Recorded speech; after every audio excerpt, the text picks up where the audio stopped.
네, 안녕하세요. 네. 국가직 7급 대비 모의고사 과정 시작할 텐데요. 그 이전에 그 일전에 있었던 9급 시험 있죠. 9급 시험 해설 강의 좀 먼저 좀 진행을 하도록 할게요. 일단 뭐 9급 시험 문제는 다 풀어보셨을 거라고 생각을 하고요. 그거에 대한 해설을 쭉 진행을 하도록 할 텐데요. 먼저 좀 총평을 드리면 어려웠죠, 사실. 네. 작년에 좀 어렵게 출제가 됐다 했는데 작년보다도 조금 더 어려웠던 것 같아요. 그 낯선 지문이 좀 많았죠. 기존에 기출문제에서 아예 뭐 나오지 않았던 그런 지문들도 많이 섞여 있었고, 그리고 알던 그 기존에 대비했던 주제다 했더라도 그 주제에 대해서 좀 중요하게 종전에 물어봤던 내용이 아닌 좀 지엽적인 부분을 좀 이렇게 끌고 와서 물어본 점도 있었고요. 네, 그리고 법조문이 그대로 출제가 안 된 부분이 많이 있었어요. 그래서 좀 응용을 해야지만 풀 수 있는, 그러니까 제대로 좀 그 법 취지나 이런 것들을 제대로 이해를 하고 있어야지만 풀 수 있는 그런 문제들이 좀 있었죠. 그리고 문제가 그 한 가지 파트만 이렇게 물어보지 않았고요. 여러 가지를 좀 섞어서 물어보는 종합 문제 형태로 나오는 거 있죠. 종전에는 이제 7급에서는 뭐 한 문제 정도가 이렇게 세법을 다 아울러서 나오는 그런 문제가 있었는데, 요번에 9급 시험에서도 그런 종합적인 문제 있죠. 다 여러 세법을 물어본 문제가 작게 보면 한 문제 정도 출제가 됐고, 좀 넓게 보면은 한 5문제 정도가 그런 문제가 나왔었어요. 그래서 국기법 있죠. 국세기본법은 여기저기서 같이 포함해서 같이 물어보고 했었죠. 그래서 우리 시험에서 그 국세기본법이 되게 중요한 그 세목이잖아요. 그렇기 때문에 국세기본법은 좀 체계적으로 잘 공부를 하셔야 된다, 대비를 하셔야 된다. 그게 좀 앞으로 그 학습을 하는 방향이라고 말씀을 좀 드릴 수 있을 것 같고요. 그리고 이제 문제 형태가 앞으로도 계속 이렇게 나올 확률이 높아요. 그래서 그 법조문이 이제 그대로 출제되는 거 있죠. 이거는 기존의 기출문제나 뭐 이런 걸 통해서 충분히 좀 학습을 해야 될 거고요. 그리고 그 내용을 제대로 이제 이해를 해야 된다는 얘기예요. 그래서 이럴 때일수록 그 응용되는 문제가 나오면 이럴 때일수록 더 초심을 지키셔야 돼요. 그래서 기본 강의가, 기본 이론이 훨씬 더 중요해져요. 이러면. 그래서 막 그 기출문제를 그냥 외우고 단순히 암기하고 이런 식으로 학습을 하시면 안 된다는 얘기예요. 기본 취지를 잘 이해하셔야지만 풀 수 있는 그런 게 오히려 응용 문제에서는 기본 취지가 훨씬 중요하다 생각하시면 돼요. 그래서 그 이메일을 시험 끝나고 나서 이메일을 받았는데 온라인으로 그 인강을 들었던 학생이래요. 근데 보니까 그 기본 이론을 들었더라고요. 기본 이론 듣고 문제풀이는 안 들었대요. 그 시간은 없어가지고 문제풀이 과정은 못 듣고 모의고사만 봤다 하더라고요. 모의고사 과정 듣고 그렇게 했는데, 근데 그 기본 이론을 되게 이렇게 튼튼하게 한 거죠, 그 학생은. 그래서 이번에 시험에서 90점 맞았다고 세법이를 제일 잘 봤더라고요. 그래서 감사하다고 그 이메일이 왔더라고요. 근데 그 학생 그 사례에서도 보듯이 그 기본 이론이 진짜 중요한 거예요. 그래서 기본 이론 과정에서 막 다루었던 게 문제풀이에서는 빠지고 이런 것들도 내용이 좀 있죠. 그거는 이제 문제풀이는 좀 이제 실전에 맞게끔 종전에 출제되는 형태가 어떤 형태인지 그런 것들 좀 파악하는 거고, 시간에 맞게끔 이렇게 푸는 문제 푸는 시간 안배 연습 있죠. 이런 것들 때문에 필요한 거고, 좀 응용력도 좀 기르는 차원이 있기는 하죠. 그래서 필요한 거고, 그 문제풀이 과정에서 다 다루지 못하는 부분들이 있잖아요. 이런 부분들은 끝까지 기본 이론은 끝까지 쭉 계속 학습을 하셔야 된다는 거, 그게 제일 중요한 내용이라는 거죠. 그래서 어쨌든 총평은 거기까지고요. 문제가 사실 쉽지 않아서요. 이게 70점을 넘었으면 그래도 좀 선방을 했다 생각을 하시면 될 것 같아요. 그래서 저의 희망으로는 90점 정도였으면 좋겠지만 아주 좀 못 풀겠다 싶은 게 한 2문제 정도는 있었거든요. 그래서 90점 정도였으면 좋겠다 생각을 했지만 어쨌든 이번 시험에서 한 70점만 넘어갔어도 그래도 좀 잘 보셨다, 선방하셨다 생각을 하시면 될 것 같아요. 자, 그럼 그리고 너무 실망하지 마세요. 어차피 조정 점수가 들어가잖아요, 내년까지는. 그렇기 때문에 너무 실망하지 마시고요. 자, 해설 강의 진행할게요. 1번부터 볼게요. 자, 1번. 이 소득세법상 조세에 관한 법률을 적용할 때 소득세 감면이 있고요. 세액 감면, 그리고 세액 공제가 같이 동시에 적용이 된다. 자, 이럴 때에는 그 순서, 얘는 뭐 그 지방세법에서도 나왔었던 부분이죠. 그리고 국세에서도 항상 다뤘던 얘기고. 그래서 일단 세액 감면이 최우선이다 그랬었죠. 그래서 그 산출세액 밑에서 빼주는 거, 세액 감면이 있고 세액 공제가 있는데 세액 감면을 먼저 빼준다 했어요. 왜냐하면 세액 감면은 2월이 없다 그랬죠. 2월 되는 게 없다. 그렇기 때문에 2월이 안 되니까 먼저 적용을 해줘야 납세자한테 유리하겠죠. 그래서 그걸로 좀 판단을 해주시면 된다 했었어요. 그래서 세액 감면이 최우선이고요. 자, 그 다음에 두 번째로는 세액 공제가 들어가면 되는데, 세액 공제는 2월이 되는 게 있고 안 되는 게 있었죠. 자, 그래서 2월이 되는 게 먼저요, 안 되는 게 먼저요? 2월이 그쵸, 안 되는 걸 먼저 공제해줘야 좋은 거다 했었죠. 자, 세액 감면, 그 다음에 2월 안 되는 세액 공제, 자, 그 다음에 2월 되는 세액 공제이죠. 근데 2월 되는 세액 공제가 단기 중에 발생된 게 있고, 그리고 전기에서 2월 된 부분이 있을 수 있죠. 자, 이 중에서 뭐부터 공제를 해줘야 납세자한테 유리해요? 이 2월에 보통 보면은 제한이 있었잖아요. 계속 2월 시켜주진 않았죠. 그래서 2월에 그 기한이 제한되어 있었죠. 그렇기 때문에 2월 된 거를 먼저 공제를 해줘야 납세자한테 유리하겠죠. 기한이 끝나면 공제 못 받고 끝나게 되기 때문에. 그래서 납세자한테 유리하게 이렇게 좀 적용을 해주시면 된다 그랬었죠. 그리고 이거는 요번에 기부금에서도 기부금 공제하는 게 좀 달라졌다 했었죠. 종전에는 기부금 한도 초과로 2월 된 부분이 있고 단기에 지출된 부분이 있다 하면은 종전에는 뭐가 우선이었어요? 그렇죠. 단기 지출분이 먼저였어요. 그죠? 단기 지출분이 먼저 송금으로 들어가고 또는 필요경비로 들어가고, 그리고 한도 미달액이 남아있다면, 한도 미달액이 있다면 2월 된 부분을 송금 산입시키고 이런 식으로 처리했었죠.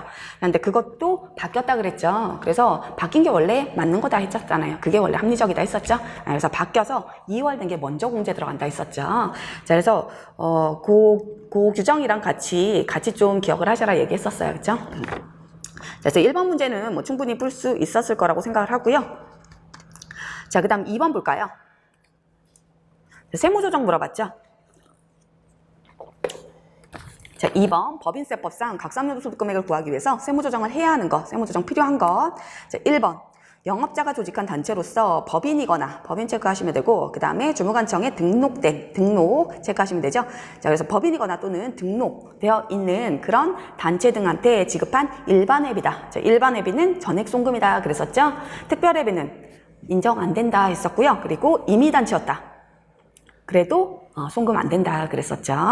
자, 이것도 많이 봤었던 질문이고요. 그래서 일반 회비이고 등록되어 있다 또는 법인이거나 되어 있기 때문에 얘네들은 송금으로 전액 인정이 된다. 그래서 세무조정 필요 없고. 2번 자, 전기요금의 납부 지연으로 인한 연체가산금을 납부하고 손익계산상 비용 처리했다 되어 있는데요. 자, 전기요금 우리는 막 어른들은 보면 전기세 막 이렇게 얘기하잖아요. 근데 얘는 세금은 아니죠, 사실. 자, 공과금 같은 성격이다 생각하시면 되고요. 그리고 내가 어쨌든 쓴 만큼 내는 성격이잖아요. 그렇기 때문에 얘는 세금은 아니죠. 자, 전기요금의 납부가 지연됐다. 납부 지연해서 연체가산금을 납부했다. 이게 뭐 법령을 어겨서 내는 그런 게 아니죠. 그렇기 때문에 이거는 사계약을 위반해서 뭐 연체료를 냈다든지 이런 것들은 지체상금 뭐 이런 것들은 송금으로 인정된다 그랬었죠. 법령을 위반해서 내는 게 아니다. 그렇기 때문에 연체 가산금 납부했다 한 거는 비용으로 그대로 인정이 되는 거예요. 자, 그 다음 3번. 부동산의 임차 보증금에 대한 부가가치세 매입세액을 임차법인이 납부하고 손익계산상 비용 계상했다 되어 있죠. 자, 간주임대료 얘기하는 거죠. 보증금에 대한 부가가치세 얘기하는 거죠. 그래서 간주임대료를 얘기하는 거다. 자, 간주임대료를 누가 부담했다는 얘기요? 부가가치세 법상 간주임대료 있죠? 얘를 임차인한테 부담을 시켰다는 얘기죠. 임차인한테 부담시키는 경우도 많다 그랬죠. 왜냐면 이건 소비세잖아요. 부가가치세는. 그렇기 때문에 이 간주임대료도 임차인이 내라 하는 그런 임대인들이 많아요. 자, 그래서 임차인이 부담을 했다. 자, 이런 경우에는 임차인 입장에서는 부가가치세 매입세액이 되겠죠, 자기는. 자, 그렇지만 임차인이 낸 매입세액 얘는 간주임대료 부분은 세금계산서 발급대상 뭐 이런 건 아니라 그랬죠. 그리고 그냥 비용 처리하면 된다 그랬었잖아요. 세금과 공과 같은 걸로 그냥 비용 처리해주면 된다. 자, 그래서 간주임대료는요, 임대인이나 임차인이나 누가 부담했던 간에 상관없이 부담한 자의 송금으로 넣어주시면 된다. 세금과 공과 이런 식으로 들어가요. 자, 그 다음 4번. 자, 대통령령으로 정하는 2월 결손금 보전하는 데 충당한 무상으로 받은 자산의 가액을 손익계산서상 수익계상했다. 자, 2월 결손금 보전에 충당한 자산 수중이익이죠. 자산 수중이익 또는 채무 면제이익을 2월 결손금 보전에 충당했다. 자, 이럴 때에는 원래는 자산 수중이익이나 채무 면제이익은 입금 계정이 맞죠. 입금 항목이 맞지만 2월 결손금 보전에 충당했다면 입금 불산입해주죠. 입금 불산입해주는 입금 불산입 항목에 해당이 된다. 그리고 그 가로 안에 있는 내용은 올해 개정된 내용이죠. 그래서 자산 수증이익 중에서 국고보조금 이런 것들은 이월결손금 보전을 충당하라고 준 게 아니다 했었죠. 그렇기 때문에 그런 것들은 제외다 그랬었죠. 그래서 그 내용까지 해서 같이 나온 문제이죠. 이것도 많이 풀어봤었던 지문이죠. 자, 그래서 수익 계상하면 안 되죠. 이거 이월결손금 보전을 충당했으니까 수익 계상한 걸 입금 불산입의 세무조정을 해줘야 되는 거죠. 자, 그래서 4번이 세무조정이 필요하네요. 자, 그래서 다른 지문을 혹시 뭐 2번 같은 지문 혹시 잘 몰랐다 하더라도 4번 확실하게 알잖아요. 그렇기 때문에 4번 보고 이건 풀 수 있는 문제였죠. 자, 그 다음 문제 3번. 국세를 납부할 의무의 확정 또는 그 관련 쟁점에 관한 설명으로 옳은 것, 납세 의무 확정에 관한 얘기죠. 자, 1번. 기한 후 신고는 과세표준과 세액을 확정시키는 효력을 가진다. 그렇지 않죠. 기한 후 신고나 경정 청구는 확정력이 없다 그랬었죠. 그 다음에 수정신고는 갈린다 했었죠. 두 가지로 달라진다. 그래서 당초에 확정력을 가지는 내 신고로 확정이 되는 신고로 확정되는 세목이었다면 수정신고도 확정력을 가진다. 자, 그 다음에 당초에 내 신고로 확정되는 세목이 아니었다면 상증세 같은 게 있었죠. 자, 그런 것들은 수정신고도 확정력이 없다 했었죠. 자, 그리고 또 올해 개정돼서 추가된 내용이 그 기한 후 신고한 자도 기한 후 신고서에 수정 내용이 있으면 수정신고, 경정청구 이런 것들 할 수 있다 했었죠. 자, 그럴 때에는 그 기한 후 신고에 대한 수정신고는 확정력이 없다 그랬었죠. 그 법정 신고기한까지 신고를 했었어야 내가 신고로 확정되는 세목이라 하더라도 법정 신고기한까지 신고를 했었어야 확정이 되는 거다 그랬었어요. 그래서 그런 것들 다 내용 정리했었던 거죠. 그래서 1번 기한 후 신고는 확정력이 없죠. 그래서 1번 틀렸고요. 자, 그 다음 2번. 세법에 따라 당초 확정된 세액을 증가시키는 경정, 증액 경정이죠. 자, 증가시키는 경정은 당초 확정된 세액에 관한 국세기본법 및 기타 세법에서 규정하는 권리의무 관계에 영향을 미치지 아니한다. 자, 증액 경정, 당초 확정된 과세표준과 세액에 관한 그 권리의무 관계에 영향 미치지 않는다 그랬었죠. 그래서 뭐 소멸시효나 이런 것들 각각 가는 거다 했었어요. 당초에 확정된 세액 그냥 쭉 가고요. 그리고 증액 경정했으면 그때로부터 또 쭉 가는 거고, 그렇죠? 그래서 소멸시효나 이런 것들 다 각각 가는 거다 했었어요. 그래서 2번 지문이 맞는 얘기죠. 그리고 감액 경정은 어떻게 했었어요?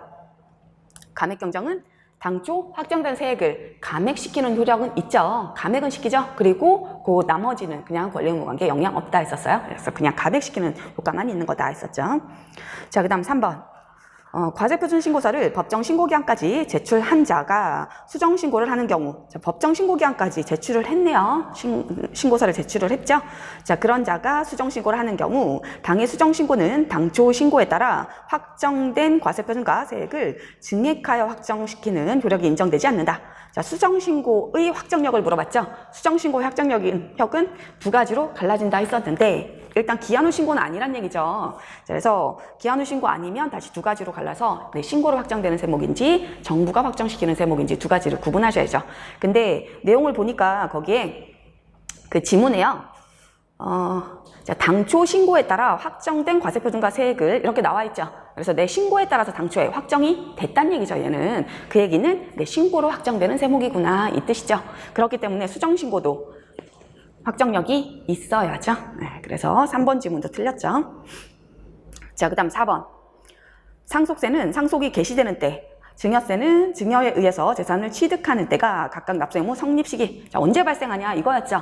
상속이 개시되면 상속세 납세 의무는 발생이 되게 되는 거죠. 돌아가시면 생기는 거다. 그래서 상속이 개시되는 때, 상속 개시일은 피상속이 돌아가신 그분이 사망했을 때이죠. 피상속이 사망했을 때. 자, 아버지 돌아가시면 아예 상속세 납세 의무는 생기게 된다. 자, 그 다음에 증여세는 증여 계약을 체결했을 때 이때가 아니라 그랬죠. 증여 재산을 실제 취득해야 돼요. 자, 그때를 취득 시기로 본다. 자, 그때에 우리는 납세 의무가 성립되게 된다 생각하시면 된다. 자, 그래서 성립은 맞고요. 그리고 상속세 및 증여세법에 따라 납부 의무가 있는 자가 신고하는 때 확정돼요. 그렇지 않죠. 상증세가 대표적인 정부가 확정시키는 세목이죠. 그래서 내 신고는 그냥 협력 의무인 것 뿐이다. 자, 내가 신고하면, 상증세 신고하면 그 신고한 내용을 바탕으로 해서 정부가 다시 조사해서 세무서에서 결정해준다 했었죠. 자, 그래서 내 신고하는 때 확정되는 게 아니죠. 그 내용이 들렸죠. 자, 정부가 결정해서 통지해줄 때, 고지해줄 때, 그때 확정이 되는 거다. 자, 그래서 맞는 질문 2번. 자, 그 다음에 문제 4번. 자, 송금에 대한 설명 옳지 않은 것. 1번. 결산을 확정할 때 잉여금 처분을 손비로 계상한 금액은 송금으로 산입할 수 있어요? 잉여금 처분이다. 자, 잉여금을 처분했다. 대표적인 게 뭐라고요? 이익잉여금 이런 것들 줄이고 처분하고 뭘 줘요? 배당 주고 이런 거 한다 했었잖아요. 자, 그거는 그 처분한 배당을 지급하는 법인 입장에서 송금 아니다 그랬었죠. 송금 아니다. 받은 주주 입장에서는 배당 소득이 맞죠. 배당으로 받은 게 맞죠. 자, 그런데 주는 법인 입장에서는 잉여금을 송금으로 넣어주진 않는다 그랬어요. 잉여금은 이미 세후죠. 자, 그걸 송금으로 인정하면 얘는 법인세 아예 낼 게 없다 그랬었거든요. 했잖아요. 그렇기 때문에 잉여금 처분은 송금으로 들어가는 거 아니다 그랬었어요. 자, 그래서 1번이 틀렸죠. 자, 회사가 만약에 이익잉여금 뭐 이런 것들 아니면 뭐 자본잉여금이 됐던 어쨌든 잉여금을 줄이고요. 그리고 차변에다가 송금을 넣었어. 그거 잉여금을 줄이고 송금으로 대체시켰다. 인정 안 된다는 얘기였거든. 그렇죠? 자, 그다음 2번. 부도가 발생한 주권 상장법인이 발행한 주식은 감액해서 송금으로 산입할 수 있다. 자, 주식의 감액 지금 손실을 잡는 거죠. 그래서 자, 주식에 대해서요, 우리가 감액 손실 인정하는 거. 자, 평가감을 인정하는 케이스가 있었죠. 평가감, 일단 재고자산은 어떨 때 인정했었어요? 4가지 있다 했었죠. 자, 평가감, 그죠? 파손, 부패로 인한 재고자산 정상가격으로 판매할 수 없다. 그러면 그 판매가까지 낮추는 거 괜찮다 했었죠. 시가까지 낮추는 거 괜찮다 했었고요. 그 다음에 저가법은 신고하면 인정해준다 했었던 거였고, 지금 신고 안 해도 인정되는 거, 그거였죠. 자, 그 다음 주식 같은 경우. 주식은 주식 발행법인이 파산했다 또는 부도가 발생했다 또는 회생계획 인가 결정받았다. 그러니까 망가졌다는 얘기다 생각하시면 된다 그랬었어요. 주식 발행법인이 망가졌다. 자, 그럴 때에도 감액할 수 있다 했었죠. 1,000원은 뭐 남겨놔야 된다 했었는데 그건 좀 세부적인 얘기고. 자, 그 다음에 유형자산 있었죠. 우리 그냥 고정자산이라고 얘기했었던 거. 유형자산 첫 번째 천재지변 등으로 인한 파손 뭐 이런 것들 있었죠. 멸실된 거 이런 것들. 그 다음에 두 번째는 생산설비 폐기 손실이 있었죠. 시설개체 기술 낙후로 생산설비 뜯어냈다. 처분은 안 했죠. 폐기만 한 것뿐이다. 그래도 인정해준다 그랬었죠. 그리고 그때도 아직 처분은 하지 않았기 때문에 1,000원은 남겨놔라 했었고. 자, 다 배웠었던 그 감액 손실을 인정하는 케이스 물어보는 거다. 자, 그래서 2번 부도가 발생했죠. 자, 그러면 그 주식 발행법인이 지금 부도가 발생했잖아요. 그 주식은 감액할 수 있죠. 감액 손실 인정해주죠. 자, 그리고 부도 같은 경우는 이게 상장이냐 비상장이냐에 따라서 주식 발행법인하고 나하고 그 주식 취득한 법인하고 특수관계가 있는지 여부는 따진다 했었어요. 자, 그런데 거기까지는 잘 안 물어본다 그랬죠. 그렇게 세부적인 내용까지는 잘 안 물어본다. 자, 그래서 부도가 나오면요. 상장법인 나오면 그 발행법인하고 나하고 특수관계 여부 안 따져요. 그래서 주로 상장법인이 나와요. 비상장이면 특수관계가 없어야 돼, 둘이. 네, 그거는 부도는 좀 조작할 수도 있다 생각하기 때문에 그 내용까지는 잘 안 물어본다 했었죠. 자, 어쨌든 주권 상장법인이 부도가 났다 그러면은 그런 법인이 발행한 주식이었다면 나는 감액 손실 잡을 수 있죠. 자, 그 다음 4번 먼저 볼까요? 보기 4번 보시면 자, 무슨 법에 따른 부실 징후 기업이 된 주권 상장법인이다 그랬죠. 자, 그래서 아까 얘기했듯이 그 주식 발행법이 망가졌다 생각하시면 된다 그랬어요. 그래서 파산, 부도 뿐만 아니라 부실 징후 기업이 됐다. 회생계획 인가 결정받았다. 이런 것들 다 들어가요. 자, 그래서 그런 경우에도 감액 손실 인정해준다. 자, 그 다음 3번 보기 3번. 자, 재고자산은 파손, 부패로 정상가격으로 판매할 수 없다 나오면 되죠. 그래서 재고자산에 대해서 하나. 자, 그 다음에 주식은 발행법인이 부도, 파산, 뭐 부수일 징후, 기업 또는 뭐 회생계획 인가 결정 이런 것들 받았다 그런 경우. 그 다음에 유형자산은 2가지 그랬었죠. 전제지변이나 또는 생산설비, 폐기 손실 이런 것들 2가지 그랬었던 거. 자, 그래서 답은 1번이죠. 자, 그 다음 문제 5번. 문제 5번은 얘는 계산 문제로는 그 이론 과정에서만 다뤘었고 문제풀이 과정에서는 이 계산 문제로 나온 적이 없었죠. 그래서 말 문제만 좀 간접 외국 납부 세액에 대해서 말 문제만 좀 나왔었던 내용인데요. 근데 말 문제 설명할 때도 이거 그 계산 방식에 대해서는 간단하게 얘기했었어요. 어떤 부분이 이게 간접 외국 납부 세액에 해당되는지 그 부분은 얘기했었죠. 자, 보시면 내가 외국 자회사, 그러니까 외국 법인한테 내가 투자를 했다는 얘기죠. 투자를 해서 내가 투자한 외국 자회사가 있다. 그러면 그 외국 자회사가 나한테 배당을 지급하겠죠. 내가 투자했으니까 걔가 나한테 배당을 지급하는데요. 4천만 원의 배당금을 받았다. 자, 근데 당해 외국 자회사의 해당 사업연도 소득금액과 법인세액 이런 것들을 알려줬고요. 자, 그리고 주식회사 대안에 외국 납부 세액공제 또는 송금 산입되는 외국 법인세액은 얼마냐 물어봤죠. 자, 외국 납부 지금 법인이잖아요. 그러면 세액공제 방식을 받을 수도 있고 또는 송금 산입 방식도 받을 수 있다 했었죠. 둘 중 선택이다 했었는데 외국 납부 세액공제가 아무래도 유리하다 세액에서 빼는 게 유리하다. 내가 납부한 세액을 빼는 게 유리하잖아요. 그렇기 때문에 외국 납부 세액 공제 방식으로 좀 출제가 많이 된다 했었죠. 그래도 어쨌든 둘 중에 선택할 수 있다. 공제 받는 방식은 둘 중에 선택할 수 있다. 그랬었죠. 자, 그런데 지금 보시면요. 내가 4천만 원의 배당금을 받았죠. 그럼 배당금 지급할 때 외국자 회사 그냥 A라고 할게요. 자, A에서는 나한테 지급할 때 자기네 나라 법에 따라서 원천징수 하고 지급할 수 있겠죠. 우리나라처럼 원천징수 있을 수 있잖아요. 자, 원천징수하고 지급했다. 자, 그러면 원래는 지급해야 될 금액이 5천만 원이었는데, 만약에 예를 들어서 5천만 원이었는데, 자, 원천징수를 하고 4천만 원만 지급했다. 그러면 1천만 원은 뭐가 돼요? 주식회사 대한 입장에서는 1천만 원은 내세금이죠. 내세금을 외국에다 낸 거죠. 그렇기 때문에 그 1천만 원은 배당에 대해서 원천징수 당한 세액 있죠. 그거는 직접 외국 납부세액이 돼요. 직접 외국 납부세액이 되는 거고요. 근데 얘는 원천징수에 대한 얘기는 없죠. 없는데 지금 외국 납부세액이 얼마냐 이걸 물어봤잖아요. 그죠? 외국 법인세액이 얼마냐? 자, 간접을 물어본 거예요. 간접. 그죠? 그래서 간접 외국 납부세액은 내가 직접 낸 건 아니죠. 근데 외국 자회사가 낸 법인세 중에서 내 지분율만큼은 내가 낸 거나 마찬가지다 이 얘기죠. 결국에는 그렇기 때문에 외국 자회사를 통해서 내가 간접적으로 낸 거다 이렇게 본다는 얘기요. 네, 그래서 그 외국 자회사가 낸 법인세가 얼마예요?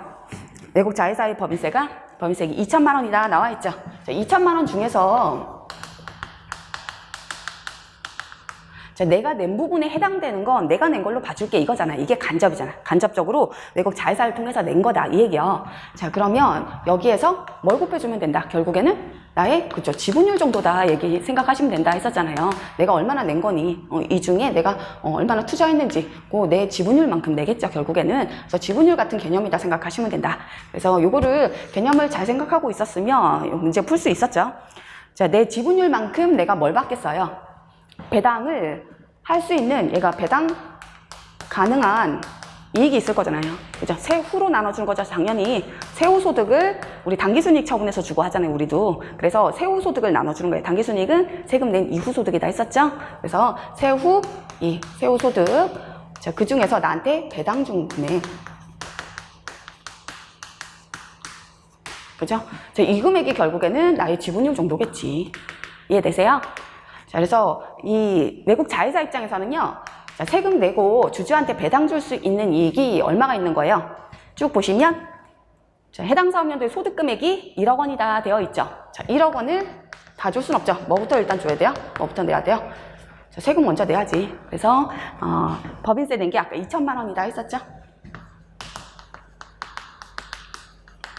자, 그러면 얘는 총 8천만 원을 뭐 다 준다면 8천만 원을 주주들한테 나눠줄 수 있는 거예요. 근데 그 중에서 나한테 얼마 준 거다? 4천만 원 줬잖아요. 그죠? 그러면 나의 지분율이 어느 정도 된다 예상할 수 있어요? 50% 정도가 내 거네. 그죠? 외국 자회사의 지분 중에서 50% 정도를 내가 갖고 있으니까 나한테 50% 준 거죠. 그죠? 같이 주잖아요. 평등하게 주잖아요. 지분율에 따라서 이렇게 분배해주고 하잖아요. 자, 그래서 8천만 원 중에서 4천만 원에 해당되는 부분을 나한테 줬죠? 그럼 내가 한 50% 정도 갖고 있는 거다 생각하시면 되죠. 그래서 이거 그대로 곱해주시면 돼요. 2천만 원 중에서 여기 비율에 해당되는 50% 정도는 내가 낸 거다 봐주는 거죠. 그래서 50%에 해당되는 1천만 원은 내가 외국 자회사를 통해서 내가 낸 걸로 봐주는 거다. 이 얘기요. 자, 그게 간접 외국 납부세액에 해당이 되는 거죠. 자, 그래서 답은 1천만 원이요.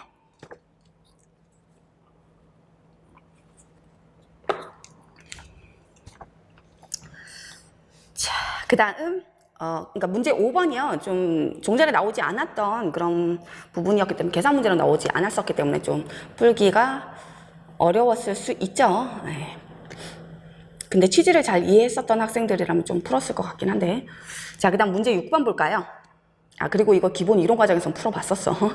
자, 문제 6번 볼게요. 자, 부가가치세법상 영세율 제도에 대한 설명, 옳지 않은 거, 영세율. 자, 1번.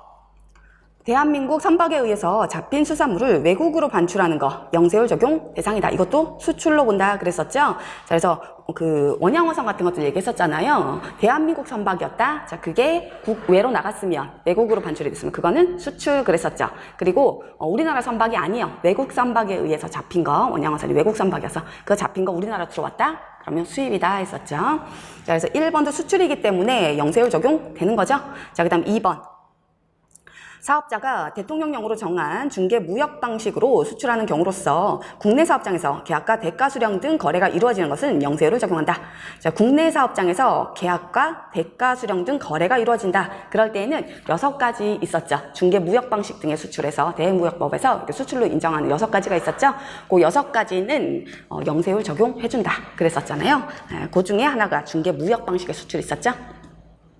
그래서 중개 무역 방식의 수출, 그 다음에 뭐 외국인도 수출, 위탁 가공 무역 방식의 수출, 그 다음에 위탁 판매 수출, 그 다음에 뭐 그 5번째는 그 우리나라로 반입되지 않은 그런 물품을 외국으로 반출하는 거. 그래서 중개 무역 방식의 한 형태다 했었던 거 있었죠? 그거 있었고, 그 다음에 또 한 가지, 마지막 한 가지는 외국으로 위탁 가공을 위해서 외국으로 반출한 물건, 이 완성품을 외국에서 양도됐을 때 했었지. 양도됐을 때 그때도 영세율 적용해준다 했었죠. 그래서 특이한 방식의 그 수출로, 제와의 수출로 인정해주는 그런 수출 형태이다 그랬었죠. 자, 그래서 2번 중개 무역 방식의 수출.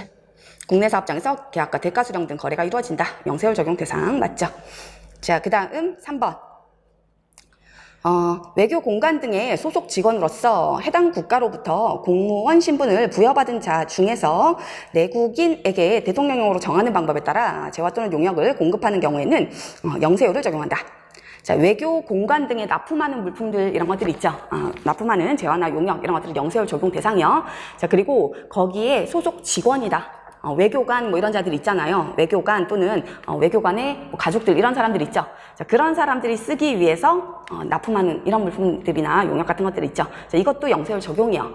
자, 그런데 거기에 포인트는 뭐냐면 그 공무원인데 내국인이죠. 내국인. 자, 내국인인 경우에는 그 외교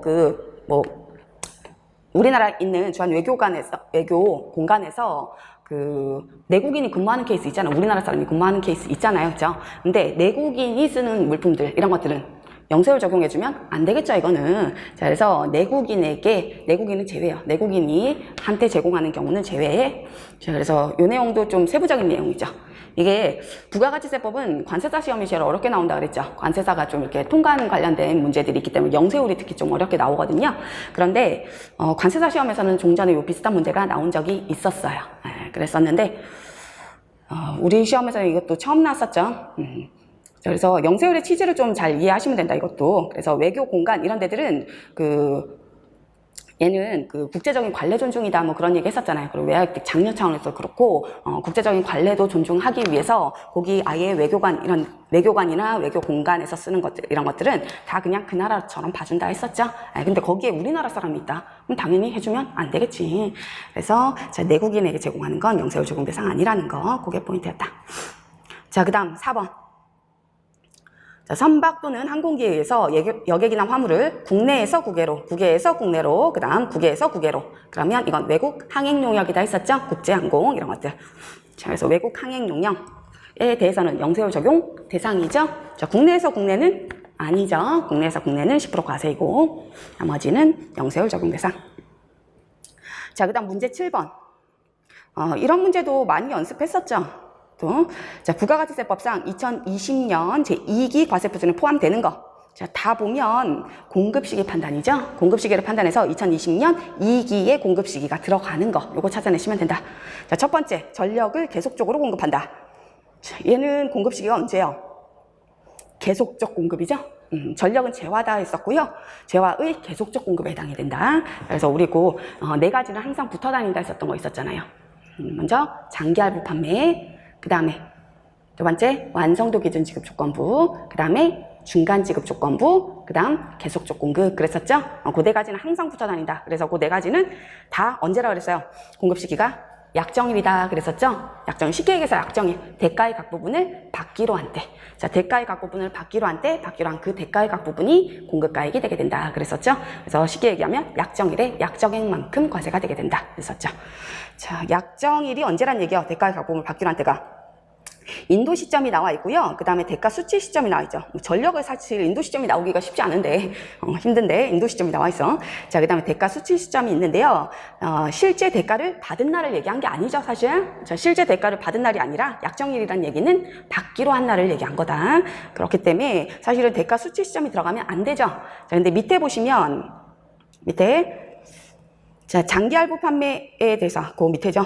대가의 각 부분을 받기로 한 때와 대가 수취 시점은 동일하다 되어 있네요. 그래서 그 약정일에 받았다, 수취했다 이 얘기죠. 그렇기 때문에 대가 수취 시점 나와 있는 게 그게 약정일이란 얘기예요, 결국에는. 자, 그래서 첫 번째 있는 계속적 공급에 대해서는 대가 수취 시점 이 약정일이다 나와 있으니까 그때가 공급 시기가 되게 된다. 그래서 2020년 2기에 포함되는 거 맞네요. 2020년 7월 25일이 공급 시기가 되는 거죠. 그래서 2020년 2기 과세표준에 포함되게 된다. 자, 그 다음에 재화의 외상 판매. 자, 외상 판매요. 그냥 외상 판매. 자, 언제예요? 공급 시기. 재화를 인도했을 때이죠. 인도시가 되게 된다. 자, 그래서 인도 시점인 2020년 6월 25일. 자, 이때가 공급 시기네요. 그래서 2020년 1기 과세표준에 들어가야겠죠. 자, 그 다음 세 번째, 장기할부 판매이죠. 장기할부 판매도 위에 봤던 계속적 공급과 마찬가지로 약정일에 약정일만큼 그랬었죠. 자, 약정일이 아까 대가 수취 시점이다 했었죠.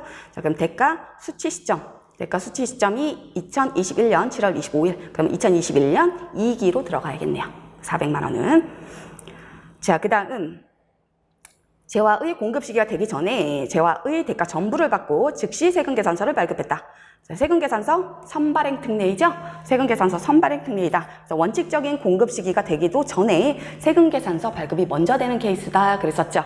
자, 그런 경우 인정해주는 케이스가 있었잖아요. 그렇죠? 그래서 인정해주는 케이스 첫 번째, 대가 받고 끊었다 괜찮다 했었죠. 전부 또는 일부를 받고 받은 대가에 대해서 끊는 건 괜찮다. 그 다음에 두 번째, 세금계산서를 먼저 끊었다. 그렇죠. 7일 이내 받아라. 7일 이내. 그리고 언제까지 연장된다? 30일. 그죠? 30일. 그 다음에 과세기간까지 이렇게 연장될 수 있다 했었죠. 근데 30일은 계약서나 약정서 이런 데 대금 청구 시기, 지급 시기 다 있어야 된다 했었고, 과세기간 내에 받는다 할 때는 과세기간 내에 원칙적인 공급 시기, 재화 인도 이런 것도 원칙적인 공급 시기도 과세기간 내에 있어야 된다 했었고요. 마지막으로 다섯 번째는 장기할부 판매나 계속적 공급이었지. 자, 이 장기할부 판매나 계속적 공급은 실제 거래 있는 거다 했었잖아요. 이게 선발행을 인정 안 하는 게 실제 거래 없이 가공으로 발급할 수 있기 때문에 인정 안 하는 거다 했었죠. 자, 근데 계속적 공급이나 또는 장기할부 판매 이런 것들은 실적 공급이 있는 거다 다 있는 거기 때문에 뭐 약정일 전에 끊었다고 해서 인정 안 하고 그러지 않는다 했었죠. 자, 그 선발행 특례를 인정하는 케이스를 얘기하는 거다. 자, 대가의 전부를 받았다 또는 일부를 받아도 괜찮아요. 자, 받은 대가에 대해서 즉시 발급 안 해도 돼요. 세금계산서를 발급했다 인정해준다. 자, 그리고 얘는 선발행 특례다 얘기했지만 사실 실질적으로는 공급시기 특례다 그랬었죠. 그래서 공급시기가 언제가 된다? 세금계산서를 발급하는 때가 되게 된다. 대가를 받은 때가 아니죠. 대가를 받은 때가 아니고 세금계산서를 발급하는 때가 되게 된다. 자, 그런데 대가를 받은 때 즉시 발급했대잖아요. 그러니까 대가 수취 시점하고 세금계산서 발급 시점하고 같다는 얘기죠. 네, 그래서 얘는 공급 시기가 2020년 6월 25일이 되게 된다. 그래서 2020년 1기 과세표준에 포함이 돼야 되죠. 그래서 2기 과세표준에 포함되는 건 첫 번째 거 전력 계속적 공급 요거밖에 없네요. 그래서 500만 원이 되게 된다. 공급 시기에 대한 것도 뭐 많이 연습했으니까 얘는 풀었을 거라고 생각하고요. 자, 그 다음에 8번 문제. 자, 8번이 종합 문제이죠. 소득세법, 그 다음에 법인세법, 그 다음 부가가치세법 다 같이 물어본 문제이죠. 자, 신탁재산에 대한 설명으로 옳지 않은 것. 1번, 소득세법상 신탁재산에 기속되는 소득은 그 수익의, 그 신탁의 수익자. 자, 수익자에게 기속되는 것으로 본다. 거기서 발생된 소득은 수익자한테 과세하겠다 이 얘기죠. 자, 그런데 그 받기로 한 거기서 발생되는 소득을 받기로 한 수익자가 따로 정해지지 않았다 또는 돌아가셨다 존재하지 않는다는 얘기죠. 자, 그럴 때에는 맡긴 위탁자나 또는 상속인한테 과세가 되게 된다 그랬었죠. 이것도 많이 봤었던 지문이고요. 자, 그 다음 2번. 소득세 법령상 신탁업을 경영하는 자는 각 과세기간에 소득금액을 계산할 때 신탁재산에 기속되는 소득과 그 밖의 소득을 구분해서 격리해야 한다. 자, 신탁업을 경영하고 있다. 내가 신탁업을 하고 있어요. 그러면 내 거랑 신탁재산, 내가 신탁받은 거랑 따로 구분해야겠죠. 그래서 신탁재산에서 발생된 소득은 그거는 그 신탁 맡긴 수익자한테 가거나 위탁자나 수익자 이런 자들한테 기속이 돼야 되잖아요. 그렇기 때문에 당연히 내 거하고 그리고 그 신탁재산에 발생된 소득하고 구분해서 관리해줘야겠죠? 그래서 얘는 당연한 거다. 그 다음 3번. 자, 법인세법상 뭐 뚝 해서 그런 법률 적용을 받는 법인의 신탁재산에 기속되는 수익과 지출은 그 법인에 기속되는 수익과 지출로 뭐지? 아니한다 되어 있죠. 자, 그래서 얘도 마찬가지다 생각하시면 되죠. 2번이나 3번이나 마찬가지다 생각하시면 된다.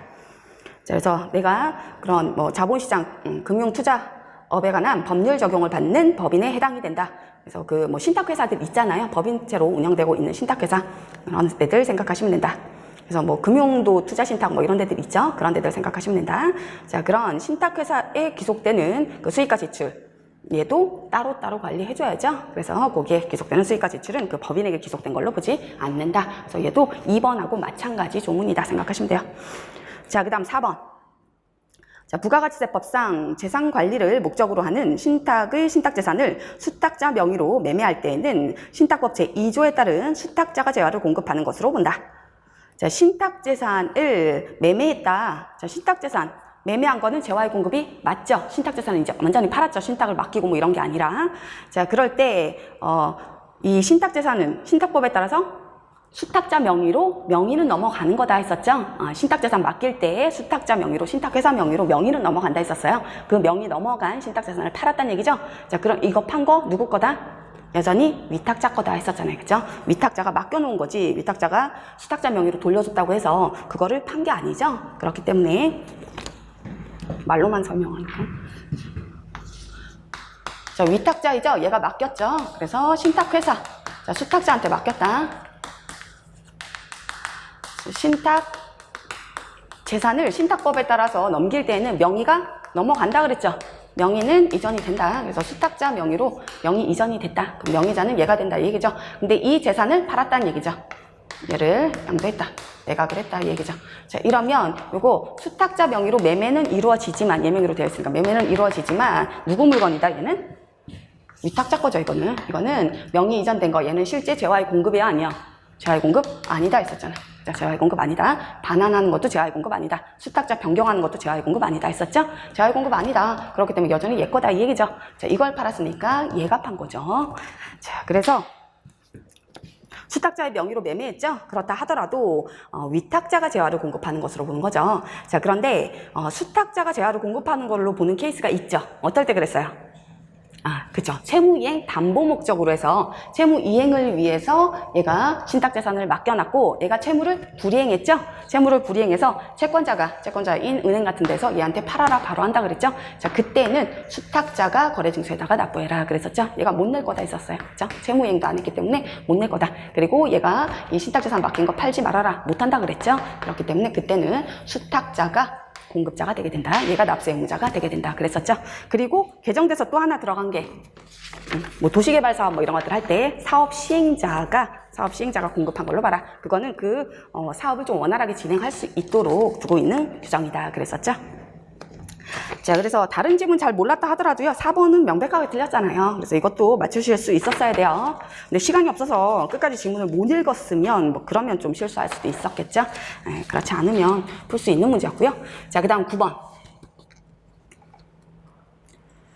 자, 조세 채권자인 국가의 사행위 취소권 행사에 대한 설명으로 옳은 것은 물어봤죠. 자, 1번. 납세자의 재산 처분 행위가 사행위에 해당하는지 여부는 사행위 취소권 행사 당시를 기준으로 해서 판단하겠어요.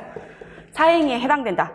자, 사행위라는 거, 이거는 그 조세채권 조세의 징수를 회피할 목적으로 재산권에 관련된 계약을 체결하는 걸 얘기를 하는 거죠. 그래서 없는데 내가 막 그 돈 빌려온 것처럼 꾸미고 저당권 설정해놓고 막 이런 식으로 설정해놓고 아니면 뭐 양도를 했다든지 뭐 이런 양도담보계약 뭐 이런 것들 체결해놓고 막 이런 것들 있잖아요. 이런 것들. 그래서 사행위라는 거 상대방을 위해할 걸 알고 있다는 얘기야. 상대방한테 해가 될 걸 알고 있으면서도 재산권 관련된 이런 계약들을 체결해서 내 재산 빼돌리고 있다 생각하시면 된다 했었죠. 자, 그래서 징수를 지금 해할 목적으로 다른 사람한테 재산을 넘겨놨어요. 만약에 내 명의로 안 해놓고 다른 사람 명의로 넘겨놨다. 자, 근데 이게 그게 사행위에 해당되는지 여부가 사행위 취소권을 행사 당시 이때를 기준으로 판단하겠어요. 사행위 취소권은 언제 행사하는 거예요? 사행위 취소 소송을 제기하죠. 처분을 하려고 했는데 체납 처분을 이제 집행하려고 하는데 얘 재산을 다른 사람 명의로 막 이렇게 돌려놓은 게 있더라. 자, 그러면 그걸 판단해서 이게 사행위에 해당이 되면 법원에다가 사행위 취소 소송을 제기한다 했었죠. 소송을 제기할 때 그게 사행위 취소권 행사 당시 소송을 제기할 때 얘기하는 거잖아요. 이때를 기준으로 해서 사행위에 해당되는지 여부 판단해요? 그거 아니죠. 이미 예전에 재산 빼돌려 놨는데 뭐. 그죠? 그래서 사행위에 해당되는지 여부는 사행위 뭐 했을 때 행사 당시를 기준으로 해서 생각을 하시면 됩니다. 명의 넘겨놨을 때 이때를 기준으로 판단을 하는 거다. 이 얘기요. 자, 사행위 취소권을 행사하는 건 체납처분 집행할 때 그때 하는 거다. 자, 그때 하는 거지만 자, 그때를 기준으로 해서 사행위에 해당되는지 여부를 판단하는 게 아니라 그 이전에 얘가 이미 재산 빼돌려 놨잖아요. 그러면 사행위 취소권 행사 당시에는 그 행위는 없는 거잖아요. 자, 그때를 기준으로 판단하는 거 아니에요. 자, 그래서 1번 틀렸죠. 자, 그 다음 2번. 2번은 세무공무원은 체납처분을 집행할 때 납세자가 국세징수를 피하기 위해서 재산권을 목적으로 한 법률 행위를 한 경우에는 직권으로 틀렸죠. 자, 법원에다 청구하는 거다 그랬어요. 그래서 민사소송 제기한 거다. 그래서 법원에다가 소송을 제기를 해야 되는 거다. 그래서 2번 틀렸죠. 이거는 뭐 많이 났었던 지문이죠. 직권으로 할 수 없다 했었죠. 자, 그리고 거기에 나와 있잖아요. 체납처분을 집행할 때 납세자가 국세의 징수를 피하기 위해서 재산권을 목적으로 한 법률 행위를 했다. 자, 그럴 때에는 법원에다가 사행위 취소 소송을 제기할 수 있다 이 얘기죠. 자, 취소 소송을 제기하는 시점이 체납처분을 집행할 때 요게 그 사행위 취소 소송을 제기하는 시점을 얘기하는 거고요. 그리고 1번에서 얘기한 사행위에 해당되는지 여부는 걔가 그 재산권을 목적으로 한 법률 행위를 한 그때를 기준으로 판단해야겠죠. 자, 그 다음 3번. 세무공무원이 국세징수법에 따른 사행위 취소 소송을 제기해서 그 소송이 진행 중인 기간이다. 그 기간 동안은 국세징수권의 소멸시효가 진행돼요. 계속 진행이 되지 않죠. 소송 이렇게 들어간 법원에다 소송 제기하면 시기가 좀 오래 걸린다 그랬었죠. 그래서 이렇게 징수권을 행사할 수 없는 기간이죠. 이거는 행사하고 싶어도 행사할 수 없는 그 기간은 소멸시효 가면 안 된다 했었죠. 그래서 소멸시효가 정지되는 거죠. 그 기간은 멈춘다 생각하시면 된다. 일시정지다. 그렇기 때문에 이 기간 빼고 나머지 기간 진행이 되면 되는 거다 그랬었죠. 자, 그 다음 4번. 세무공무원은 체납처분을 집행할 때 납세자가 국세의 징수를 피하기 위해서 신탁법에 따른 사회신탁을 한 경우에는 사행위 취소 및 원상회복을 법원에 청구할 수 있다. 자, 그래서 아까 사행위 취소 소송을 제기하는 뭐 재산권을 목적으로 한 법률행위 들어가 있잖아요. 그 법률행위에 사회신탁 체결한 것도 들어가요. 사회신탁 체결한 것도. 그래서 신탁 재산 이렇게 맡겨놓고 예명 이렇게 넘겨놓고 하잖아요. 이렇게 명의를 신탁회사 명의로 넘겨놓고 하잖아요. 자, 이것도 얘가 자기 재산을 그냥 빼돌린 거예요. 빼돌린 거에 해당이 된다. 그럼 예명의로 되어 있기 때문에 징수를 바로 그냥 이 재산에 대해서 바로 징수 못한다 그랬잖아요. 그죠? 그래서 원래 이럴 때에도 부가가치세법에서도 이렇게 넘어간 신탁재산에 대해서 얘가 만약에 못 내면 어떻게 했었어요? 못 내면 얘한테 맡겨 있는 뭐 건물 넘겨놨다. 그러면 이 예명의로 되어 있는 걸 바로 이거를 압류하고 할 수는 없다 그랬죠. 그래서 얘한테 물적 납세 의무 지운다 했었잖아요. 물적 납세 의무를 지워서 얘한테 일단 납세 의무 지우고 요거 압류해 가서 뺏어간다 했었죠. 자, 그렇기 때문에 4번도 마찬가지예요. 이렇게 이 신탁 넘긴 게 이 명의를 얘한테 넘겨준 이 신탁 명의 이전 한 게 이게 만약에 사회 신탁에 해당이 됐다. 소결 목적에서 자기 징수를 회피하기 위해서 예명의로 넘겨놓은 거야. 그럼 국가에서는 마음대로 얘 거 못 뺏어가니까 이건 부가가치세법에서 있는 규정이지 다른 소득세나 뭐 이런 거였다면 그럴 수 없잖아요. 그렇기 때문에 마음대로 못 뺏어가니까 그때는 어떻게 하겠어요? 이거 사행이다. 취소소송을 제기해서 예명의로 다시 환원을 시켜야지. 그래서 뺏어갈 수 있는 거죠. 자, 그래서 4번에 있는 사회신탁도 그 법률 행위 있었죠? 위에 있었던 그런 거에 해당이 된다는 얘기요. 이해되시죠? 자, 그래서 4번이 맞는 얘기죠. 그래서 이것도 생각을 잘 해보면 풀 수 있는데요. 근데 보면은 뭐 1번이나 4번 같은 지문은 이 4번은 그대로 그 핸드북에도 들어가 있기도 해요. 이 지문이 들어가 있다는 얘기가 아니라 사회신탁도 포함된다는 거 그건 들어가 있기는 해요. 자, 근데 뭐 자세하게 본 내용은 아니죠. 그렇기 때문에 4번도 좀 낯설었을 수 있죠. 그래서 요거는 조금 그래도 풀기가 쉽진 않았을 것 같아요. 9번 문제는. 자, 그 다음 10번. 국세징수법상 납세증명서와 미납국세 등의 열람제도에 대한 설명으로 옳지 않은 것. 자, 징수법 내용이죠. 옳지 않은 것. 1번. 임차인이 미납국세 등을 열람하는 경우에 임대인이 각 세법에 따른 과세표준 및 세액의 신고 기한까지 신고한 국세 중에 납부하지 아니한 국세 열람이 가능하다. 자, 신고는 했는데 납부하지 않았다. 자, 이러면 우리 이 상태를 뭐라고 불렀었어요? 신고는 했어. 만약에 소득세예요. 신고는 했는데 납부를 안 했다. 5월 31일까지 소득세 신고하고 납부까지 해야 되죠. 납부는 안 했다? 미납 상태다 이렇게 불렀었죠. 미납 상태다 불렀었고요. 그리고 이렇게 납부를 안 하면 세무서에서 고지서 보내죠. 고지서 보내서 고지서 납부기한까지 납부를 안 했다? 그러면 뭐라 불렀어요? 그때부터는 체납 상태다 이렇게 불렀었잖아요. 그쵸? 근데 이 아예 제목에도 나와 있잖아요. 이 임차인 등의 열람제도 있죠. 이거는 미납국세 등의 열람이다. 미납국세 등의 열람이기 때문에 체납 상태 아닌 것도 열람이 가능한 거예요. 그죠? 그래서 지금은 미납 상태다 이 뜻이죠. 신고는 했는데 납부는 하지 않았다. 자, 그래서 미납 상태인 거다. 자, 그렇다 하더라도 열람 가능하다. 뭐 세부적으로는 미납국세에 대해서 이렇게 신고는 했는데 납부하지 않은 부분에 대해서는 좀 제한이 있기는 했었죠. 열람하는 거에 대해서. 신고 기한 지나고 30일은 지나가서 열람에 응해라. 그리고 종소세이면, 종합소득세면 60일 지난 다음에 뭐 열람에 응해야 된다. 뭐 그런 세부적인 제한이 있기는 했었어요. 그렇지만 어쨌든 할 수는 있는 거잖아요. 그죠? 자, 그 다음 2번.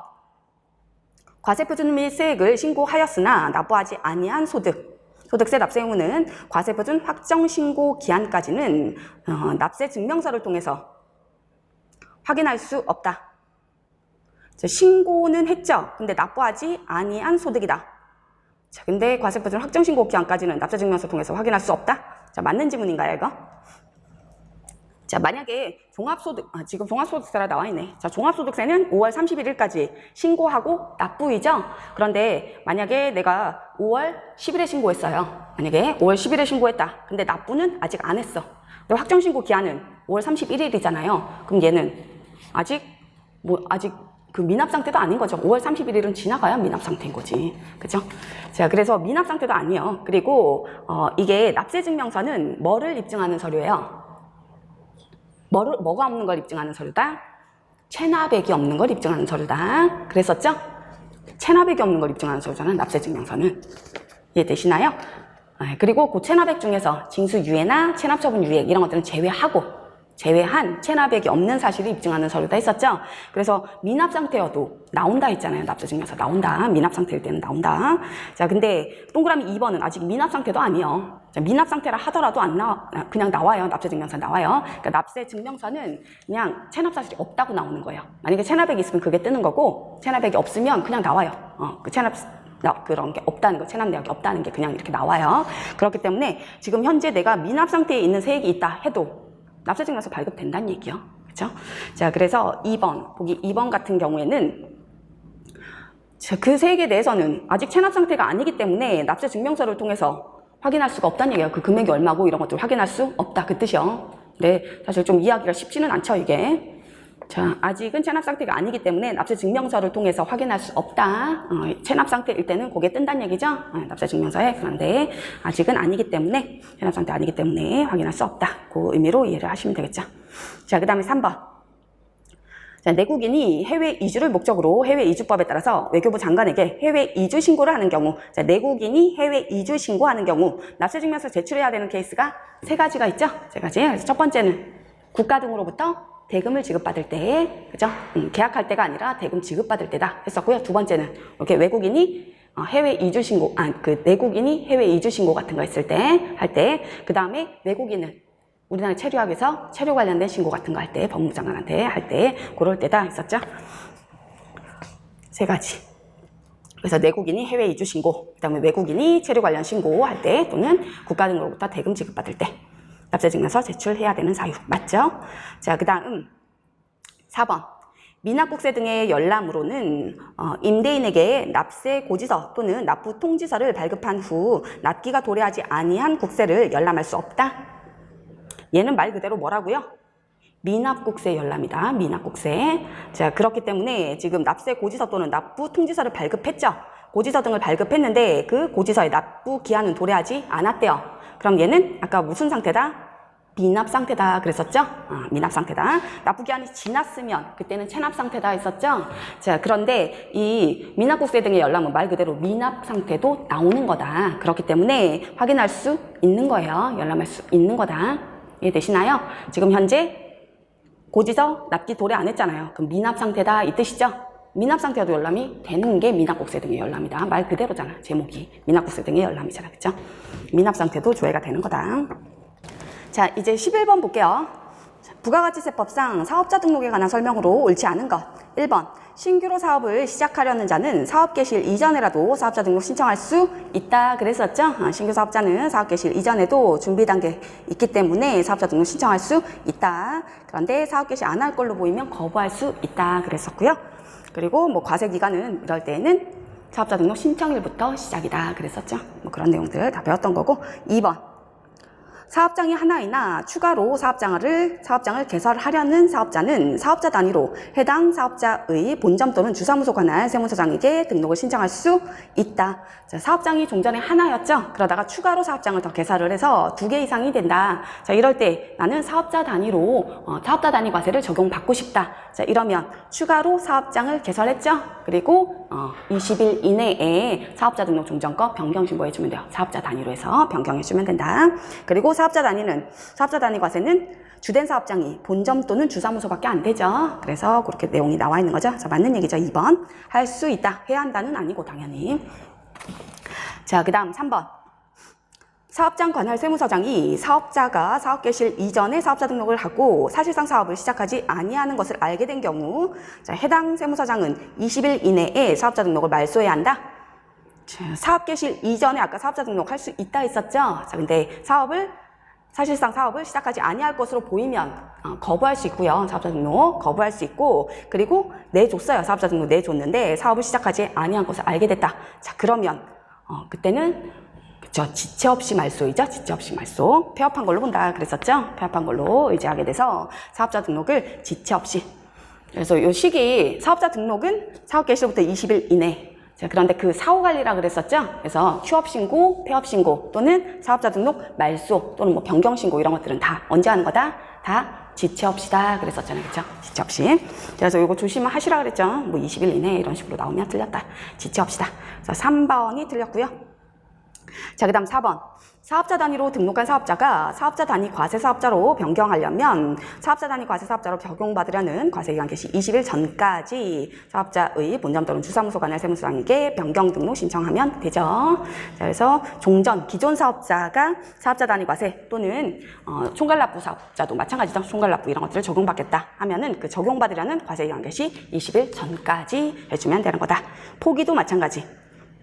포기해서 적용 안 받으려는 과세기간 개시 20일 전까지. 그쵸? 자, 그 다음 문제 12번. 법인세법상 기부금에 대한 설명으로 옳은 것은? 기부금 1번. 자, 특수관계인이 아닌 자에게 기부한 지정기부금과 법정기부금을 금전 외의 자산으로 제공한 경우 해당 자산의 가액은 이를 기부한 때의 시가로 한다. 자, 현물 기부이죠?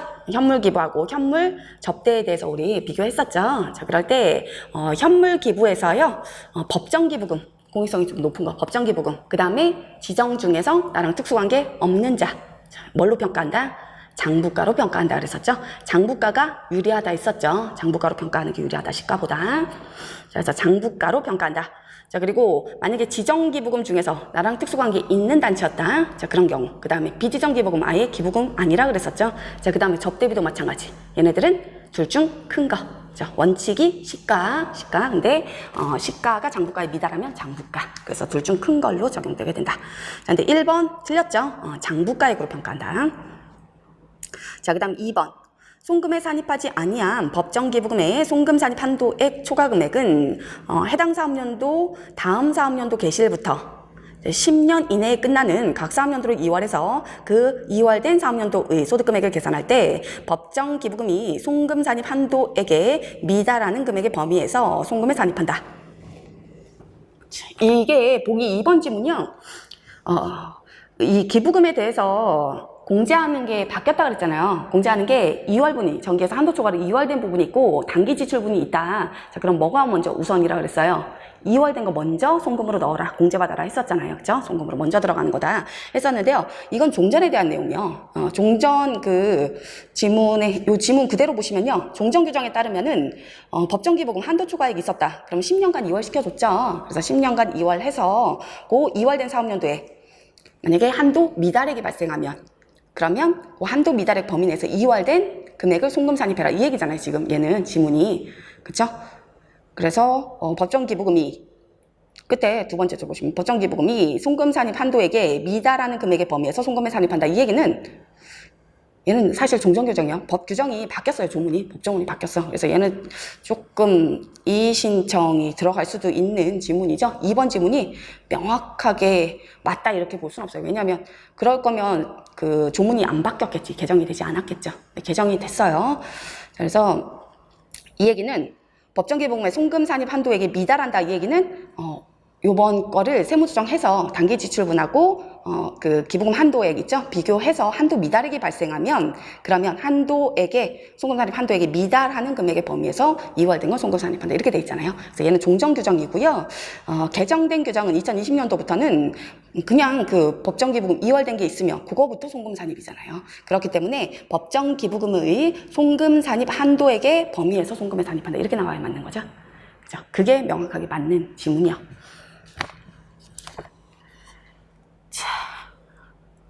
근데 뭐 확실하게 또 틀렸다고 볼 수도 없어. 왜냐면 단기 지출분이 하나도 없어요. 만약에 2월 된 게 있는데 단기 지출분이 하나도 없어. 네, 단기에 그러면 전액이 다 그 한도액이 전액 다 미달액이 되겠죠? 다 한도 미달이 될 거잖아요. 그러면 2월 된 거 다 송금 산입이잖아요. 그죠? 그래서 뭐 명확하게 틀렸다 볼 수는 없지만 어쨌든 법조문이 바뀌었잖아요. 그렇기 때문에 이 지문은 좀 문제의 소지가 있죠. 개정된 걸로 냈었어야 됐는데. 자, 어쨌든 나머지가 명확하게 틀렸기 때문에 답은 2번이요. 자, 그 다음에 3번. 법인이 특수관계인 외의자에게 정당한 사유 없이 자산을 시가보다 낮은 가액으로 양도하거나 시가보다 높은 가액으로 매입함으로써 그 차익 중에 실질적으로 증여한 것으로 인정되는 금액은 기부금으로 본다. 자, 의제기부금에 대한 얘기죠. 자, 의제기부금은 기부금으로 의지하는 거. 자, 특수관계인 외의자다. 특수관계인 외의자면 기준금액이 뭐가 나와야 돼요? 그쵸. 정상가액이 나와야죠. 시가가 나오면 안 되죠. 정상가액이 나와야 된다. 자, 정상가액이 시가의 플러스 마이너스 30%까지 인정해준다 했었죠. 그래서 정상가액보다 낮은 가액으로 양도 또는 정상가액보다 높은 가액으로 매입 이렇게 나와야죠. 그래서 3번 틀렸고요. 그 다음에 4번. 법인이 지정기부금을 미지급금으로 계상한 경우에는 이를 계상한 사업연도의 기부금으로 하고 그 후의 사업연도에 있어서는 이를 기부금으로 보지 아니한다. 자, 미지급금으로 계상을 했죠. 미지급금은 아직 안 나간 돈이다 이 얘기잖아요. 나가지 않았다. 자, 근데 비용 처리했다는 얘기요. 자, 기부금 넣었고요. 그 다음에 미지급금 이렇게 넣었다는 얘기야.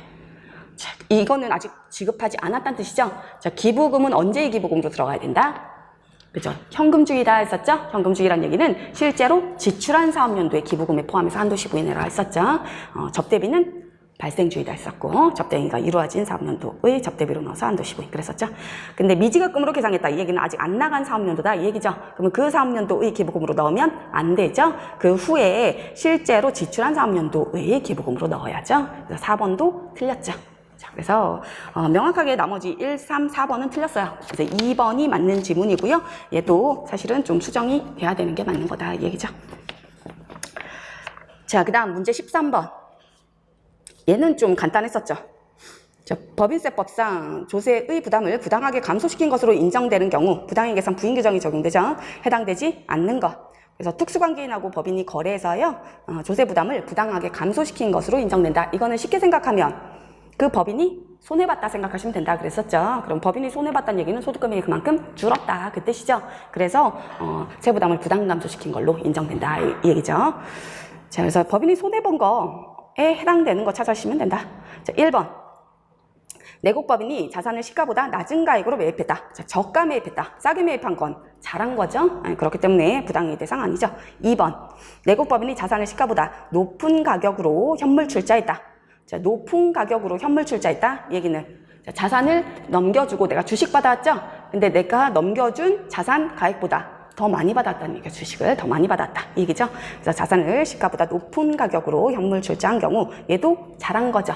내가 준 거보다 더 많이 받았잖아 주식을. 그렇기 때문에 잘한 거다. 그 다음 3번. 내국법인이 용역을 시가보다 낮은 요율로 제공을 받았다. 자, 용역, 뭐 금전 이런 것들 절이 차용이란 얘기죠. 낮은 요율로 제공받았다. 절이 차용 같은 개념이다. 그랬었죠. 절이 차용. 자, 싸게 빌려온 거 잘한 거잖아요. 싸게 제공받은 거 잘한 거죠. 자, 그래서 부당이익 대상 아니고요. 4번. 내국법인이 무수익 자산을 매입하는 경우 자, 무수익 자산은 얘는 아예 수익도 안 나는 자산인데 매입했다. 매입한 당시부터 잘못한 거죠, 얘는. 그렇기 때문에 손해보는 거죠. 그래서 부당행위에 해당이 된다. 자, 4번이네요, 답은. 자, 그 다음 14번.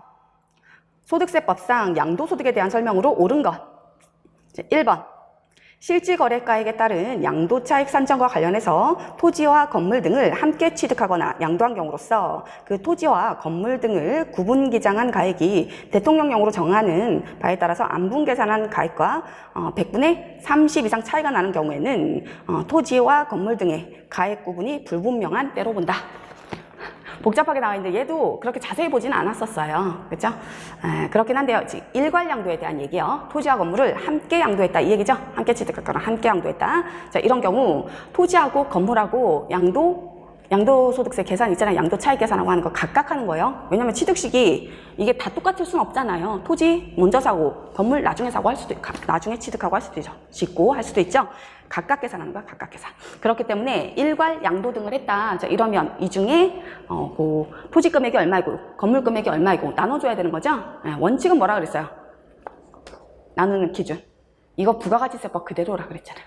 부가가치세법하고 동일하게 적용한다. 그래서 원칙은 실지 기속이겠죠?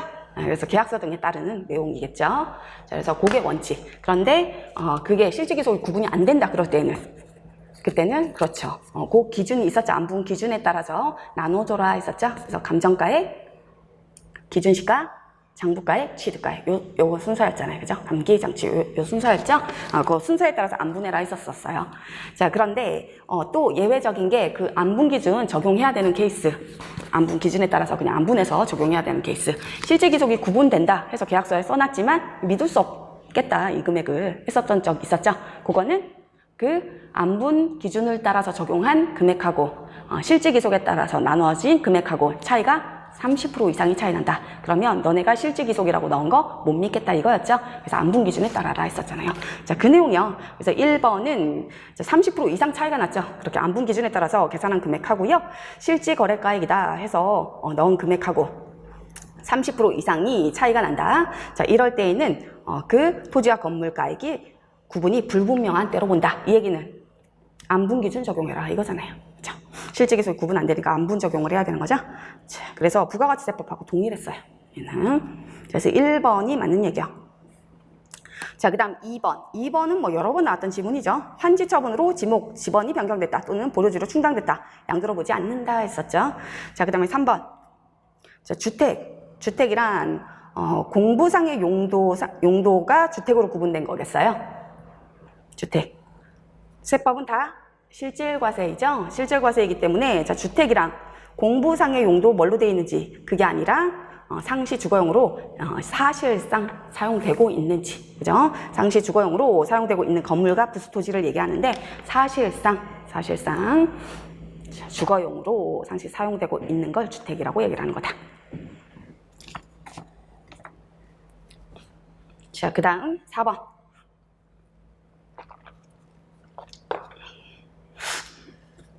관련 법령이 정하는 대주주에 해당하지 아니하는 자가 그 법률에 따른 증권시장에서의 거래에 의해서 양도하는 주식상장법인의 주식 관련 양도소득은 양도소득의 범위에는 포함되나 비과세소득으로 열거되어 있어서 과세되지 아니한다.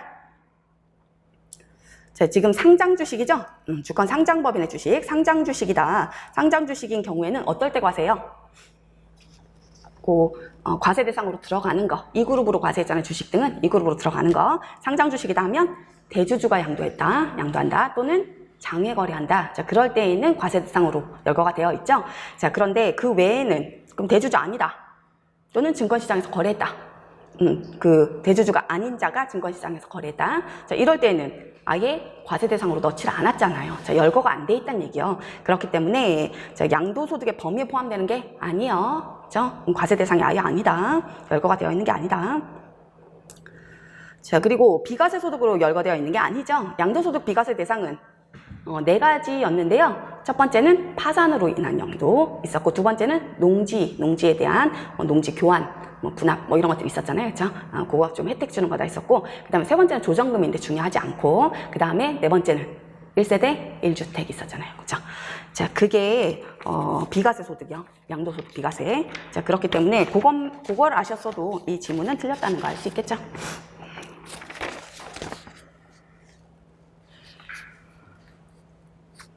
자, 그 다음 문제 15번.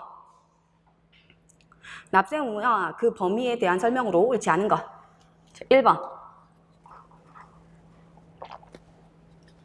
국세기본법은 공유물 또는 공동사업에 대해서 연대납세 의무 규정하고 있죠. 네, 그래서 연대납세 의무에 대한 거, 공유물, 공동사업, 국세기본법상 규정은 연대납세 의무 두고 있잖아요. 공유물, 공동사업, 그 다음에 분할이었죠. 분할되는 경우. 그 다음에 세 번째로 신회사 설립하는 경우. 그 세 가지는 연대납세 의무 국세기본법상 두고 있었죠. 자, 그 다음 2번. 공동으로 소유한 자산에 대한 양도소득 금액을 계산하는 경우에는 해당 자산을 공동으로 소유하는 각 거주자가 납세 의무를 진다. 이 얘기는 연대납세 의무 없다 그랬었죠. 그래서 소득세법에서는 그 공동사업이나 이런 공동소유 자산, 공유물이잖아요. 자, 이런 것들 양도했다 또는 공동사업에서 발생한 소득금액, 사업소득금액 뭐 이런 것들에 대해서 연대납세 의무 없는 걸로 두고 있죠. 자, 그래서 2번 맞는 얘기고요. 자, 그 다음 3번. 그래서 소득세법이 우선 적용되는 규정이죠, 이게. 소득세법, 그 개별세법상 특례가 있으면 그거 먼저 적용이다 했었잖아요. 그래서 연대납세 의무, 공동사업이나 또는 공유물 양도했을 때는 연대납세 의무 없는 거다. 자, 그 다음 3번. 자, 국세기본법에 따른 법인 아닌 단체 중에서 같은, 그 법에 따른 법인으로 보는 단체 외의 법인 아닌 단체.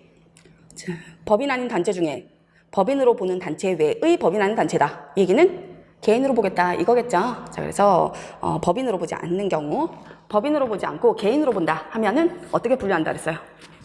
개인으로 본다 하면 그죠, 단체 자체가 납세 의무를 져라. 그래서 단체 자체를 1거주자 또는 1비거주자로 보겠다. 자, 이럴 땐 분배 같은 거 안 하는 케이스였죠.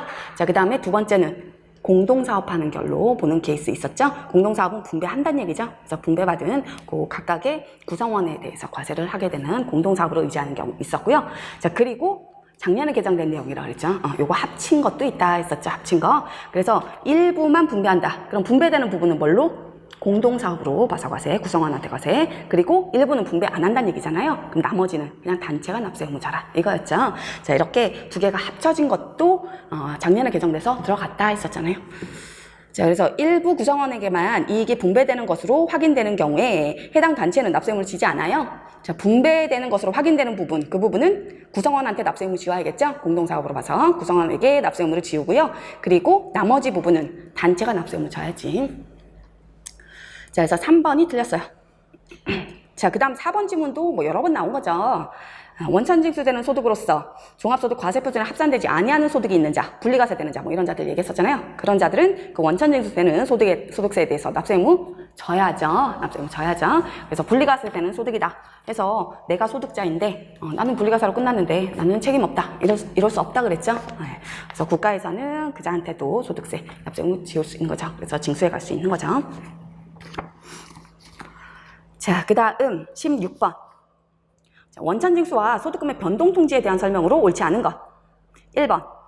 자, 법인세 과세표준을 신고하는 경우 법인세법에 따라서 처분되는 상여에 대해서는 인정상여이죠. 소득 처분되는 거. 인정상여에 대해서는 그 신고일 또는 수정신고일에 근로소득을 지급한 것으로 봐서 소득세를 원천징수한다. 자, 원천징수 지급시기 특례이죠. 원천징수 지급시기 특례. 자, 소득 처분되는 금액이다. 자, 근데 상여로 소득 처분됐죠? 자, 그러면 인정상여 얘기하는 거네요. 자, 인정상여에 대해서는 그 소득자의 근로소득으로 과세가 되는 거죠. 처분된 자의 근로소득으로 과세가 되는 건데, 자, 그럼 법인에서는 원천징수 의무가 있게 되는데, 원천징수 언제 해야 된다? 실제 지급한 게 아니기 때문에, 얘는, 그쵸. 내가 신고하면서 소득 처분을 했죠? 자, 이럴 때는 신고일이 되게 된다 했었죠. 그래서 신고일 또는 수정신고하면서 소득 처분한 거였다? 그럼 수정신고일 되겠죠. 자, 그리고 만약에 세무서에서 경정했다 그럴 때에는 원천징수 언제 해야 된다 그랬어요? 네, 그때는 그 경정한 내역을 법인한테 통지해 준다 그랬죠? 그게 소득금의 변동통지서이다 그랬었죠. 그래서 법인에서 소득금의 변동통지서를 받으면 그때 지급한 걸로 의지하겠다 그랬었죠. 그래서 그때 지급한 걸로 봐서 원천징수 하면 된다. 그래서 두 개 비교해서 여기는 많이 했었죠. 자, 그래서 그 내용을 먼저 좀 볼까요? 4번 볼까요? 보기 4번. 자, 특정 법인의 법인세 과세 표준을 결정 또는 경정하는 경우, 이게 중요한 거죠. 결정, 경정하는 경우 법인세법에 따라서 처분되는 배당과 관련해서, 얘도 소득 처분된 배당, 인정배당 얘기하는 거죠. 자, 그 법인이 소득금의 변동통지서를 받은 경우 당해의 소득금의 변동통지는 행정소송의 대상이 되는 처분에 해당한다 되어 있는데요. 자, 이때는 결정 경정으로 인해서 소득 처분된 금액이다. 얘는 소득금의 변동통지서 수령일이 원천징수에 따른 지급일이 되게 되는 거다. 그랬었죠. 그래서 아까 봤었던 내용이고. 자, 그리고 이 소득금의 변동통지를 받았다. 그러면 이 소득금의 변동통지를 받은 법인은 이걸로 불복 청구 들어갈 수 있다 했었어요. 소득금의 변동통지 받았다. 그러면 법인에서는 원천징수 의무가 발생이 되게 되잖아요. 그렇기 때문에 이 금액이 나는 타당하지 않다고 생각한다. 그럼 불복 들어갈 수 있는 거예요. 자, 그래서 행정소송의 대상이 되는 처분에 해당한다. 이 얘기는 불복 들어갈 수 있는 거다. 핸드북에도 정리해놨어요. 그거 내용. 그래서 소득금의 변동통지, 이거는 행정소송 대상이 되어 처분이 되어. 자, 그리고 이거 말고도 뭐 넣어놓은 거 있었잖아요. 세무조사 통지받았다. 사전에 통지하죠? 세무조사 통지받았다. 사전 통지받았던 것도 불복 청구 들어갈 수 있어요. 세무조사 들어가도 나의 권리 의무에 영향을 미치잖아요. 그렇기 때문에 그런 것들도 불복 들어갈 수 있어요. 처분성 인정해준다. 자, 그래서 4번 맞는 얘기요. 소득금의 변동 통지 받았다. 그럼 법인한테 무슨 의무가 생겨요? 원천징수 의무가 생기잖아요. 그렇기 때문에 이거에 대해서도 불복 청구 들어갈 수 있다는 거. 자, 그 다음 보기 3번 먼저 볼까요? 보기 3번. 세무서장 또는 지방국세청장이 법인에게 소득금의 변동통지서를 통지한 경우 통지하였다는 사실을 해당 주주 및 해당 상여나 기타 소득의 처분을 받은 거주자에게 알려야 한다. 자, 소득금의 변동통지서에는 뭐 누구한테 얼마씩 처분했다. 이게 내역이 다 나오겠죠. 자, 그거를 법인한테 보내고요. 그래서 원천징수 해라. 이렇게 보내고요.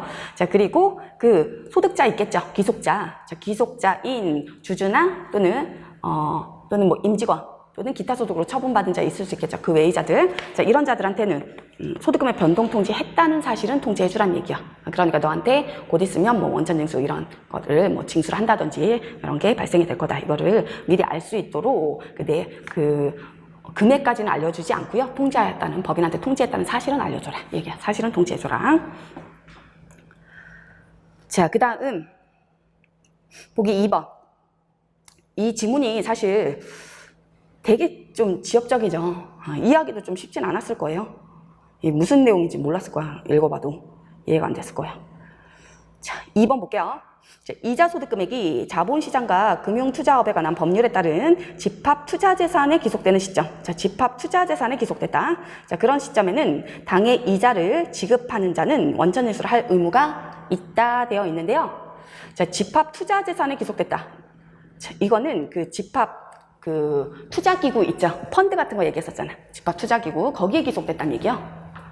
자, 그래서 그냥 펀드를 할게요. 집합투자기구. 자, 여기에서는 여러 사람의 투자자의 투자금을 받아서 자기가 알아서 투자한다 그랬죠. 얘가. 자, 그래서 여기에 투자를 해서요. 뭐 채권에다 투자할 수도 있잖아요. 사채 사고 이럴 수도 있죠. 또는 뭐 주식에다 투자할 수도 있죠. 그죠? 그러면 이 채권 투자한 부분에 대해서는 얘가 이자를 받을 거잖아요. 그죠? 채권, 내가 만약에 이 펀드 회사가요, 삼성전자 사채를 샀어요. 자, 그럼 삼성전자에서 채권에 대한 이자 지급해주겠죠? 사채에 대한 이자 지급해줄 거고, 뭐 주식 샀다. 그러면 배당 지급해주고 할 거잖아요. 그죠? 자, 이때 원천징수 있냐 이 얘기요. 이때 요거 지급할 때 원천징수 있나? 얘한테 기속된다는 얘기죠? 그죠? 그래서 지문 보시면요. 자, 집합투자재산에 기속되는 시점 되어 있죠. 자, 그 얘기는 이 시점을 얘기하는 거다. 이 시점. 이 시점. 이해되시죠? 얘가 투자해서 여기로 들어간 이 시점을 얘기하는 거다. 이 얘기요. 자, 이때는 소득 지급한 걸로 안 봐요. 원천징수 안 해요. 이때는. 원천징수 의무 없다. 자, 왜냐면 이건 예소득이요? 아니죠. 아니고 얘는 이게 다 투자받은 자들한테 나눠줘야 되잖아요. 그죠? 이때 배당소득으로 과세된다 했었죠? 배당소득으로 과세되고 이때 원천징수 해라. 얘는 이때 원천징수를 하게 되고, 그리고 이때는 어차피 이 펀드는 이 집합 투자기구는 자기 거 아니란 얘기요. 얘네들한테 나눠줘야 되는 거다. 그래서 중간 단계다 생각하시면 돼요. 자, 그래서 금융기관 같은 데다가 이렇게 쉽게 생각하면 금융기관 같은 데다가 내가 대출이자 지급해요. 원천징수 하고 지급해요? 응? 대출을 받아본 적이 없어서 모르겠지.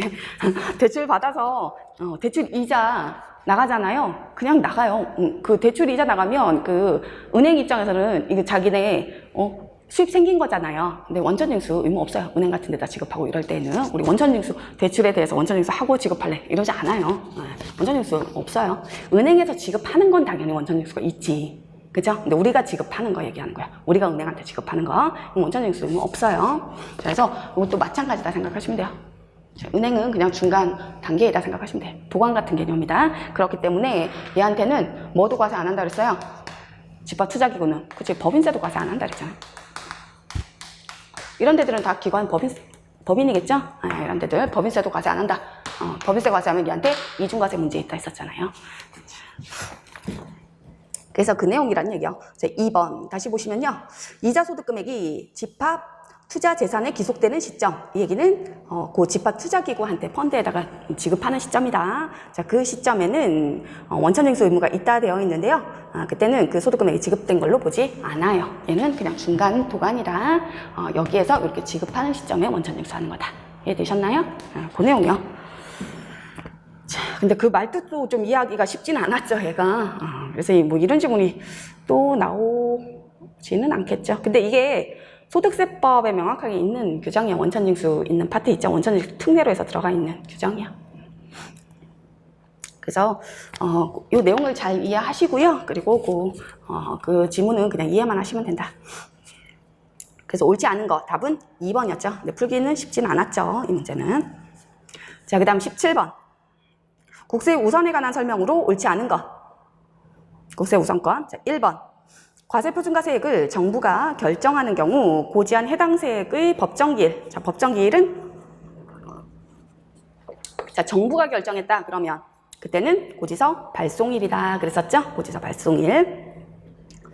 자, 이게 법정기일이라는 게 이 국세가 언제 있는지 그걸 확인할 수 있는 그때이다 그랬었죠. 그래서 만약에 신고로 확정되는 세목이다. 확정은 돼야지 세액이 얼마인지를 알 수 있잖아요. 그래서 신고로 확정되는 세목이다. 자, 그럴 때에는 신고를 해야 한다 했었죠. 신고를 했으면 신고 기한이 아니라 신고일이 법정기일이 된다. 신고했으면 알 수 있다. 그렇기 때문에 신고일이 법정기일.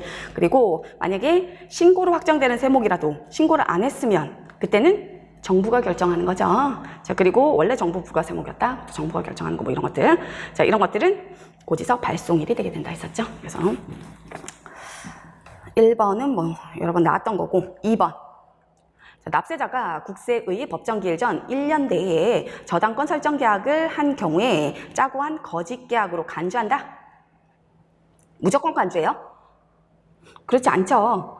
자, 이 짜고 한 거짓 계약으로 추정하는 거죠. 추정하는 거고요. 그리고 법정기일 전 1년 내에 특수관계인한테는 막 짜고 이제 넘기고 할 수 있잖아요. 자, 그럴 때에는 특수관계인하고 그런 뭐 재산권 관련된 이런 계약을 했다. 자, 근데 그게 법정기일 전 1년 이내였다. 자, 이런 경우에는 국세의 징수를 좀 회피하려고 하는 게 보이는 거죠. 그렇기 때문에 그때는 짜고 한 거짓 계약으로 추정하는 거지. 간주하고 추정하고는 다르죠. 간주, 의제. 간주는 그렇게 보는 거다 그랬어요. 그렇게 본다. 자, 그래서 간주가 들어가면요. 간주로 들어가면 그냥 무조건 그렇게 보겠다는 얘기야. 그냥 요건만 충족하면 그렇게 보겠다. 이 뜻이요. 자, 그런데 추정이면, 추정은 말 그대로 그냥 추정하는 거잖아요. 말 그대로. 그렇기 때문에 추정은 만약에 상대방이 이게 아니에요. 이게 아니다. 반대의 증거를 제시하면 그러면 바뀌는 거예요. 그때는. 바뀌는 게 추정이요. 자, 그래서 그냥 그렇게 보는 거지, 이거는. 그렇게, 그러니까, 간주한다는 뜻이 아니죠. 그렇게 의심이 된다, 이 얘기죠. 그렇게 의심이 된다. 근데, 그 거짓 계약으로, 추정을 하는 거지. 간주하는 게 아니다. 그래서 상대방이 그게 아니라는 걸 제시를 하면, 그때는, 그렇게 추정하지 않아요. 짜고 한 거짓 계약으로 보지 않는다는 얘기요. 그래서 이게 추정을 하고 안 하고가 어떤 차이가 있다 그랬어요? 이게 1년 내에 그 특수관계인하고 이런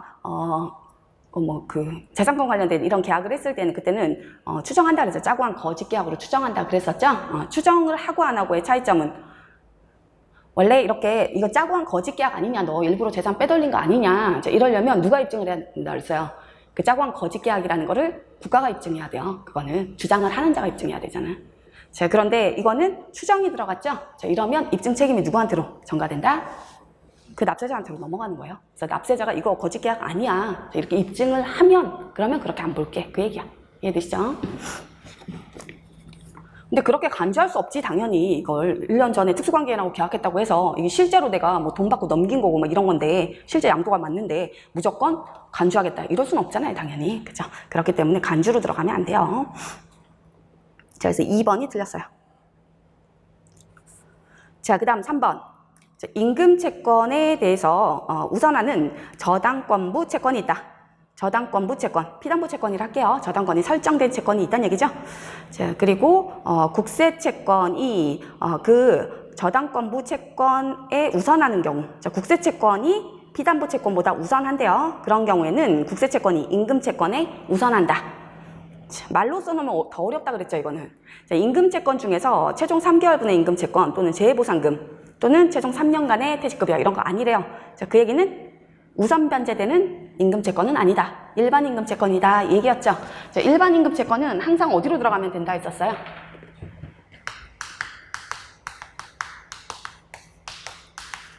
일반 임금채권은 뭐 담보가 설정되어 있고 이렇지 않잖아요. 그래서 담보가 설정된 게 우선이요. 그래서 피담보 채권보다 우선할 수 없다. 채권보다 우선할 수 없다. 자, 그런데 국세도 원래는 담보가 없는 거잖아요. 그렇기 때문에 원래 요 임금 채권보다 국세가 앞서지 못해요. 그래서 원래는 요 뒤로 와야 돼. 뒤로 원래 국세가 와야 되는 게 맞아요. 자, 그런데 지금은 어느 케이스예요? 보면 자, 법정기일이 얘 설정일보다 앞서죠. 그죠? 앞서면 이 국세가 여기에 우선 들어간다는 얘기야. 그죠? 자, 이러면 얘가 일반 임금 채권 일로 올라갈 수는 없다는 얘기야. 자, 그렇기 때문에 항상 얘가 말로 나오면 더 어려운데 항상 순서는 얘는 일반 임금 채권은 피담보 채권 뒤에 붙어라 했었잖아요. 그죠? 이렇게 들어가면 된다. 자, 그러면 그 국세하고요. 국세하고 피담보 채권만 비교했었으면 됐네. 자, 그래서 동그라미 3번에 국세 채권이 우선하죠? 그럼 국세, 그 다음 피담보 채권 이 얘기잖아요. 그럼 그 밑에 임금 채권 넣어주면 된다. 자, 그래서 3번. 맞는 얘기죠? 국세 채권이 임금 채권을 우선하는 거죠. 그 피담보 채권보다도 우선하고. 그래서 순서는 이렇게 되게 된다. 자, 그 다음 4번. 자, 지방세 체납 처분에 의해서 납세자의 재산을 압류한 경우에 국세 및 체납 처분비의 교부 청구가 있었어요. 자, 국세 등이 교부 청구를 했죠? 자, 그러면 교부 청구된 국세 및 체납 처분비는 압류에 관계되는 지방세의 다음 순서로 징수한다. 맞죠? 자, 그래서 뭐가 우선이라고 했어요? 조세 채권에 대해서는 일단 담보로 제공된 재산을 매각했으면 걔가 제일 먼저 빼가는 거다 했었죠? 담보, 그 다음이 압류 우선이다. 교부 청구는 나중에 들어온 거다 했었죠? 나도 나눠달라, 나중에 들어온 거기 때문에 교부 청구보다 압류가 우선이다 그랬었죠? 자, 그래서 옳지 않은 것은 2번이죠. 2번. 자, 그 다음 문제 18번. 조세불복 및 그 관련 제도에 대한 설명으로 옳은 것. 자, 1번. 조세심판관 회의는 조세심판관 회의 의장이 필요하다고 인정할 때 이외에는 공개하지 않아요. 이거 봤었던 지문 아니죠? 그런데 얘는 뭐 이게 좀 지엽적인 건데 이게 나왔죠. 자, 조세심판관 회의는 공개하지 않는 게 원칙이요. 공개하지 않는 게 원칙이다. 그런데 그 의장이 필요하다고 인정하는 때 그때는 공개한다는 얘기야. 자, 조세심판관 회의도 그렇고요. 그 다음에 뭐 심사청구 이런 것들은 국세심사위원회에서 하잖아요. 자, 국세심사위원회도 마찬가지요. 국세심사위원 회의도 마찬가지. 조세심판관 회의도 마찬가지. 이거 공개하지 않는다. 조세심판관 회의 우리가 막 들어가서 참관할 수 있어요? 참관할 수 있겠어? 못하겠지. 이게 개인정보가 다 들어가 있는데 못하겠죠? 자, 그래서 공개하지 않아요. 아무나 일반 막 들어와서 참관하고 이럴 수 없어요. 그죠? 그래서 뭐 당사자한테 공개를 안 한다 이 얘기가 아니야. 그게 아니라 뭐 회의에 막 일반인도 들어가고 이럴 수는 없다는 얘기야. 그럴 수는 없다. 결과는 공개하죠. 결과는 공개하는데 거기에서 뭐 이제 그 회의를 진행을 하면서 뭐 납세자한테도 뭐 그 청구인한테도 질문을 할 거고 뭐 처분청에도 질문을 하고 뭐 이럴 거잖아요. 이런 것들 다 볼 수 있게끔 이렇게 공개할 수는 없다는 얘기요. 그러진 않고 마지막에 이제 그 결과 있죠. 결정서 그거는 공개해요. 그거는 이제 그 법령정보 시스템 이런 데들 있잖아요. 들어가면 다 나와 있어 그런 것들은.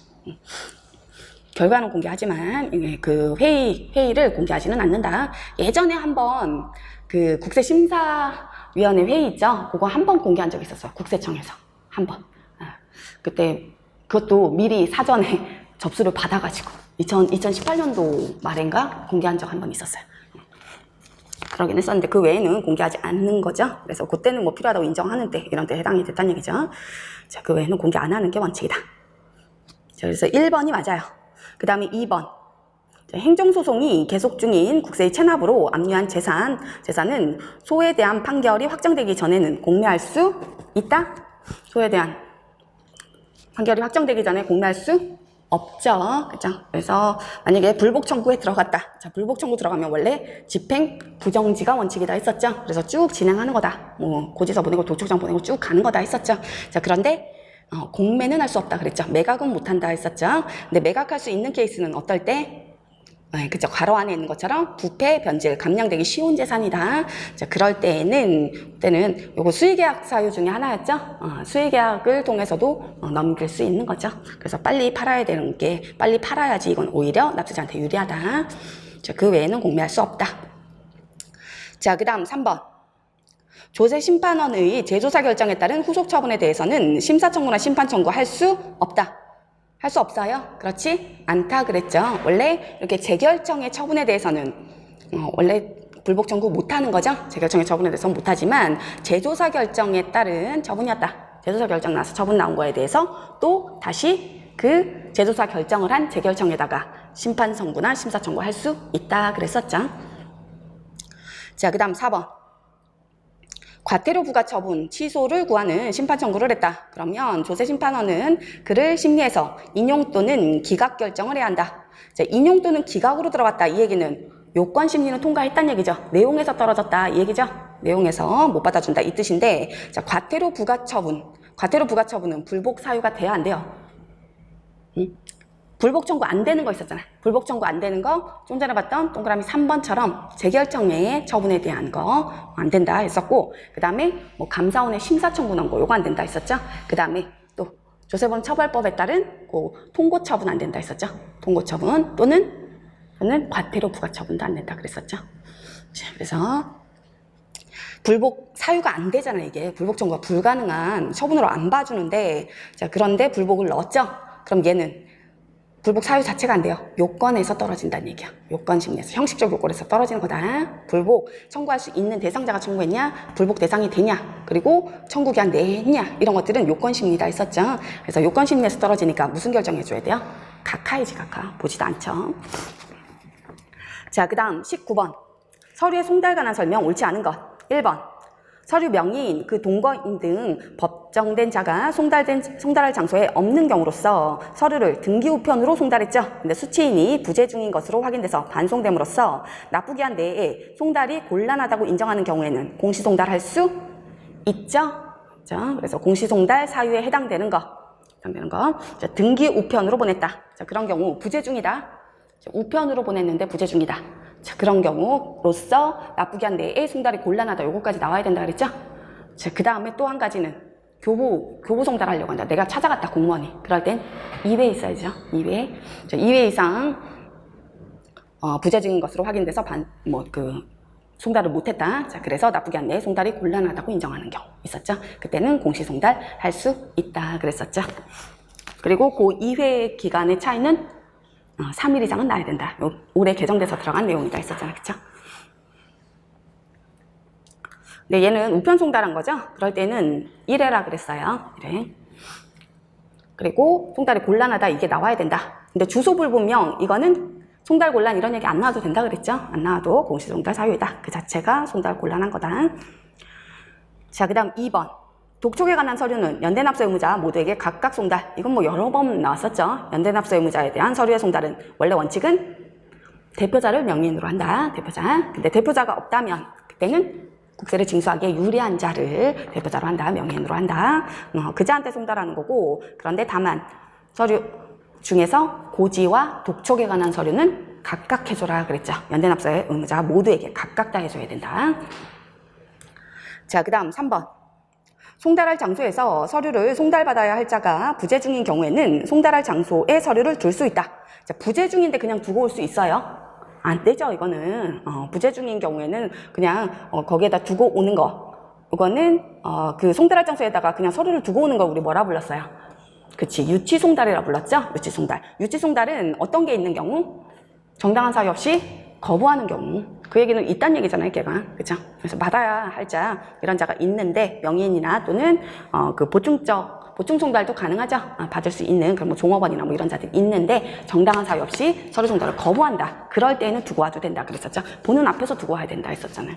그래서 왜 예전에 뭐 그런 걸로 소송까지 갔었다 했었죠. 나와서 문 밑으로 그냥 살짝 밀어놨다. 이런 것들은 안 된다 그랬어요. 이런 것들 유치 송달 안 된다 했었잖아요. 인정 안 된다. 자, 그래서 3번이 틀렸네요. 거부하는 행위가 있어야 돼. 정당한 사유 없이 거부하는 행위가. 자, 그 다음 4번.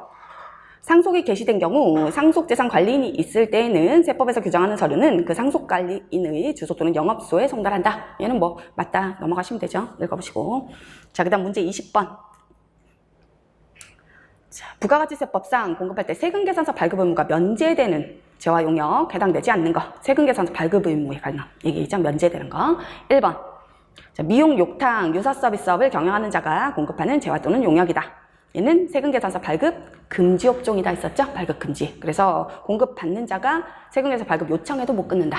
발급 못 해준다. 미용, 욕탕, 유사 서비스업, 그 다음에 뭐 여객운송, 전세버스 제외한 여객운송 또는 입장권을 발행해서 영위하는 사업 뭐 이런 것들 있었죠? 그런 것들은 아예 세금계산서 발급 금지 업종이다. 뭐 소매업이나 이런 데들은 해줘야 된다 그랬죠? 거래 상대방이 공급받는 자가 세금계산서 발급 요청하면 그때는 발급해줘야 된다 했었어. 네, 얘네들은 동그라미 1번은 아예 금지 업종이다. 자, 그 다음 2번. 원료를 대가 없이 국외의 수탁가공 사업자에게 반출해서 가공한 재화를 양도하는 경우에 그 원료의 반출로서 국내 사업장에서 계약과 대가 수령 등 거래가 이루어지는 것. 자, 영세율 대상이죠? 영세율. 자, 그래서 아까 국내 사업장에서 계약과 대가 수령 등 거래가 이루어진다. 그럴 때 영세율 적용하는 대상 6가지 있었잖아요. 자, 그 중에 제일 마지막에 나왔던 거죠, 이거. 자, 그래서 원료를 대가 없이 국외 수탁가공 사업자한테 반출을 했죠. 그리고 가공을 하고, 그리고 그걸 양도까지 나와야 된다 했었죠. 양도했다. 자, 그런 경우에는 영세율 적용한다. 자, 근데 이 영세율이 적용되는 경우에는 세금계산서 발급 의무가 면제되는 케이스가 많죠. 우리나라 세금계산서 필요 없을 거다. 뭐 직수출 이런 것들 필요 없을 거다 했었죠. 자, 그런데 거래 상대방이 세금계산서가 필요할 건지를 잘 판단을 해보고 영세율 대상이라고 무조건 세금계산서 발급 의무가 다 없는 건 아니다 했었잖아요. 그래서 거래 상대방을 보고 잘 판단을 해라 했었어요. 자, 그래서 우리나라에 뭐 요거 설명은 했었는데요. 문제풀이 과정에서는 설명을 안 했어서. 자, 갑사업자랑 을사업자랑 납품계약을 체결했어요. 납품계약 체결해서 이제 을로부터 이제 갑이 물건을 받기로 했는데요. 자, 이 을이 자기가 가공을 하지 않고 원재료를 국외에 있는 가공업자가 있죠. 뭐 가공업자 A였다 하면, 자, 가공업자한테 원재료를 보내는 거죠. 원료, 원재료 이런 것들을 보내고 가공임도 지급해주겠죠. 자, 그래서 완성된 완성품을 만약에 이게 갑이 아니었고요. 얘가 을이 만약에 그 다른 나라에 있는 국외에 있는 뭐 B라는 애하고 수출 계약을 체결해서 여기로 바로 보냈다. 그럼 그건 뭐였어요? 여기로 바로 보냈다. 이렇게 계약을 체결해서 수출 계약 체결하고 완성한 완성품을 국외에 있는 다른 자한테 바로 보냈다. 이거는 위탁 가공이죠. 가공을 부탁했죠. 위탁 가공 무역 방식의 수출이다 했었잖아요. 자, 그래서 이 을한테는 위탁 가공 무역 방식의 수출에 대한 영세율 적용해준다 했었죠. 어떤 거에 대해서? 완성품에 대해서 영세율 적용 대상이다 그랬었죠. 근데 지금 케이스는 이게 아니죠. 자, 이게 아니라 국외에 있는 자한테 바로 보내고, 이게 아니라 누구랑 납품계약을 체결한 거예요?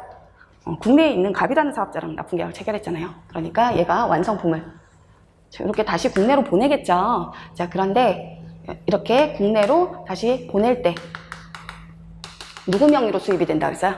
수입이 얘 명의로 그냥 된다 했잖아요. 그래서 얘가 공급받는 자로 바로 들어와요. 수입이 얘 명의로 들어온다. 자, 그 얘기는 원래 이 물건은 완성품은 누구 거다?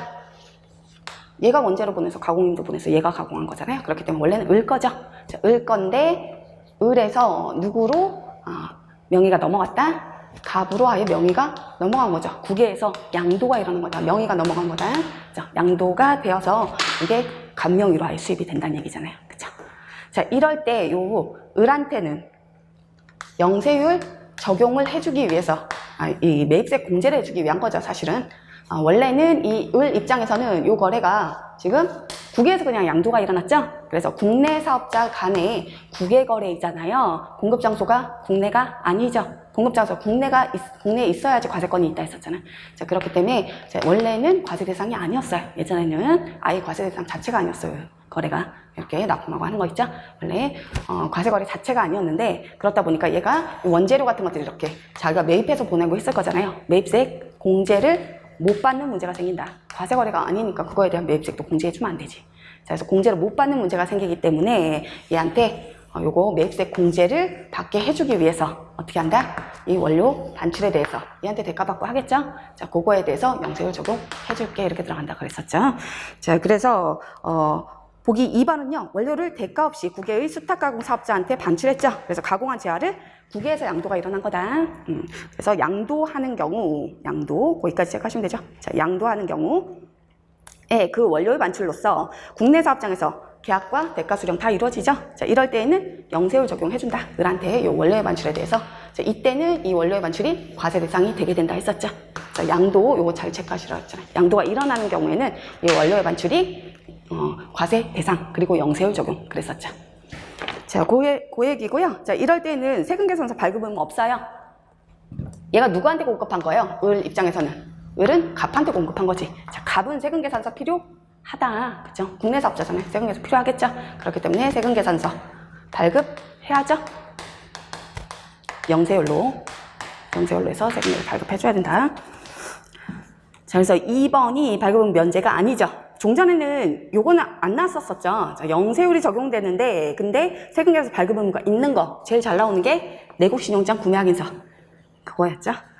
그리고 뭐 수출재와 인가공 요것도 간혹 나왔었고 근데 다른 조금 어려운 그 조문이 나왔죠. 어려운 규정이 나왔죠. 그렇긴 하지만 거래 상대방을 잘 생각하라 그랬었어요. 자, 그 다음 3번. 물품 등을 무한으로 수출해서 해당 물품이 판매된 범위에서 대금을 결제하는 계약에 의한 수출로서 국내 사업장에서 계약과 대가 수령 등 거래가 이루어지는 것. 이게 무슨 수출이요? 얘도 국내 사업장에서 계약과 대가 수령 등 거래가 이루어지네요. 그 6가지 중에 한 가지란 얘기야. 그 중에서 판매된 범위에서 대금을 결제한다. 이 얘기는 내가 판매를 부탁했다는 얘기죠.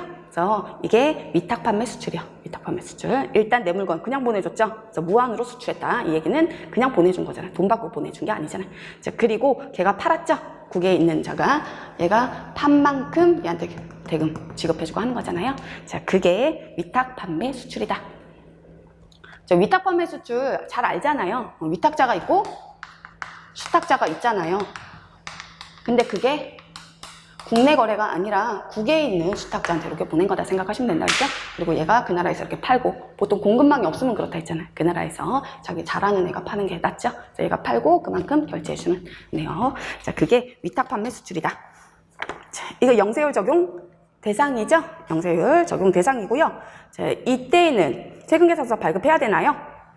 위탁 판매 수출. 자, 얘가 보냈고 얘가 이렇게 판매했죠. 그럼 얘네들 세금계산서 필요 없겠죠. 이거 얘 물건 팔린 거잖아요. 얘네들 필요 없을 거잖아. 산 애들. 그죠? 그래서 세금계산서 발급은 없어요. 자, 그 다음 4번. 국외에서 공급하는 용역으로서 공급받는 자가 국내 사업장이 없는 비거주자 또는 외국법인이다. 자, 다 영세율하고 엮여서 나왔죠. 자, 국외에서 공급하는 용역은 영세율 적용 대상이죠. 용역의 수출 같은 개념으로 말하라 했었잖아요. 그래서 영세율 적용 대상이고요. 그럴 때 대금을 어떻게 받았냐, 뭐 외국한 은행을 통해서 원화로 받아라 이런 얘기 없다 그랬죠. 그리고 거래 상대방이 누구냐, 공급받는 자 누구냐 상관없다 그랬죠. 상관없이 국외에서 용역을 공급하고 있으면 영세율 적용 대상이 된다 그랬었어요. 자, 근데 공급받는 자가 국내 사업장이 없는 비거주자 또는 외국법인이래요. 자, 그럼 원도급청 생각하시면 돼. 원청 있잖아요, 원청. 요거 그림 기억나나요? 거기에 있는 건설 현장이 있다 했었죠. 그래서 뭐 A라는 건설업자가 여기 가서 건설 용역을 제공했다 이 얘기죠. 여기 빌딩을 하나 지어주기로 했어. 이 나라에 있는 이게 뭐 A라는 애한테 지어주기로 했다. 자, 이러면 얘는 요 건설 용역에 대해서 영세율 적용 그랬었죠. 자, 그리고 얘가 다 못 짓는다 그랬잖아요. 그래서 이걸 도급 주게 된다. 하도급 준다 하죠.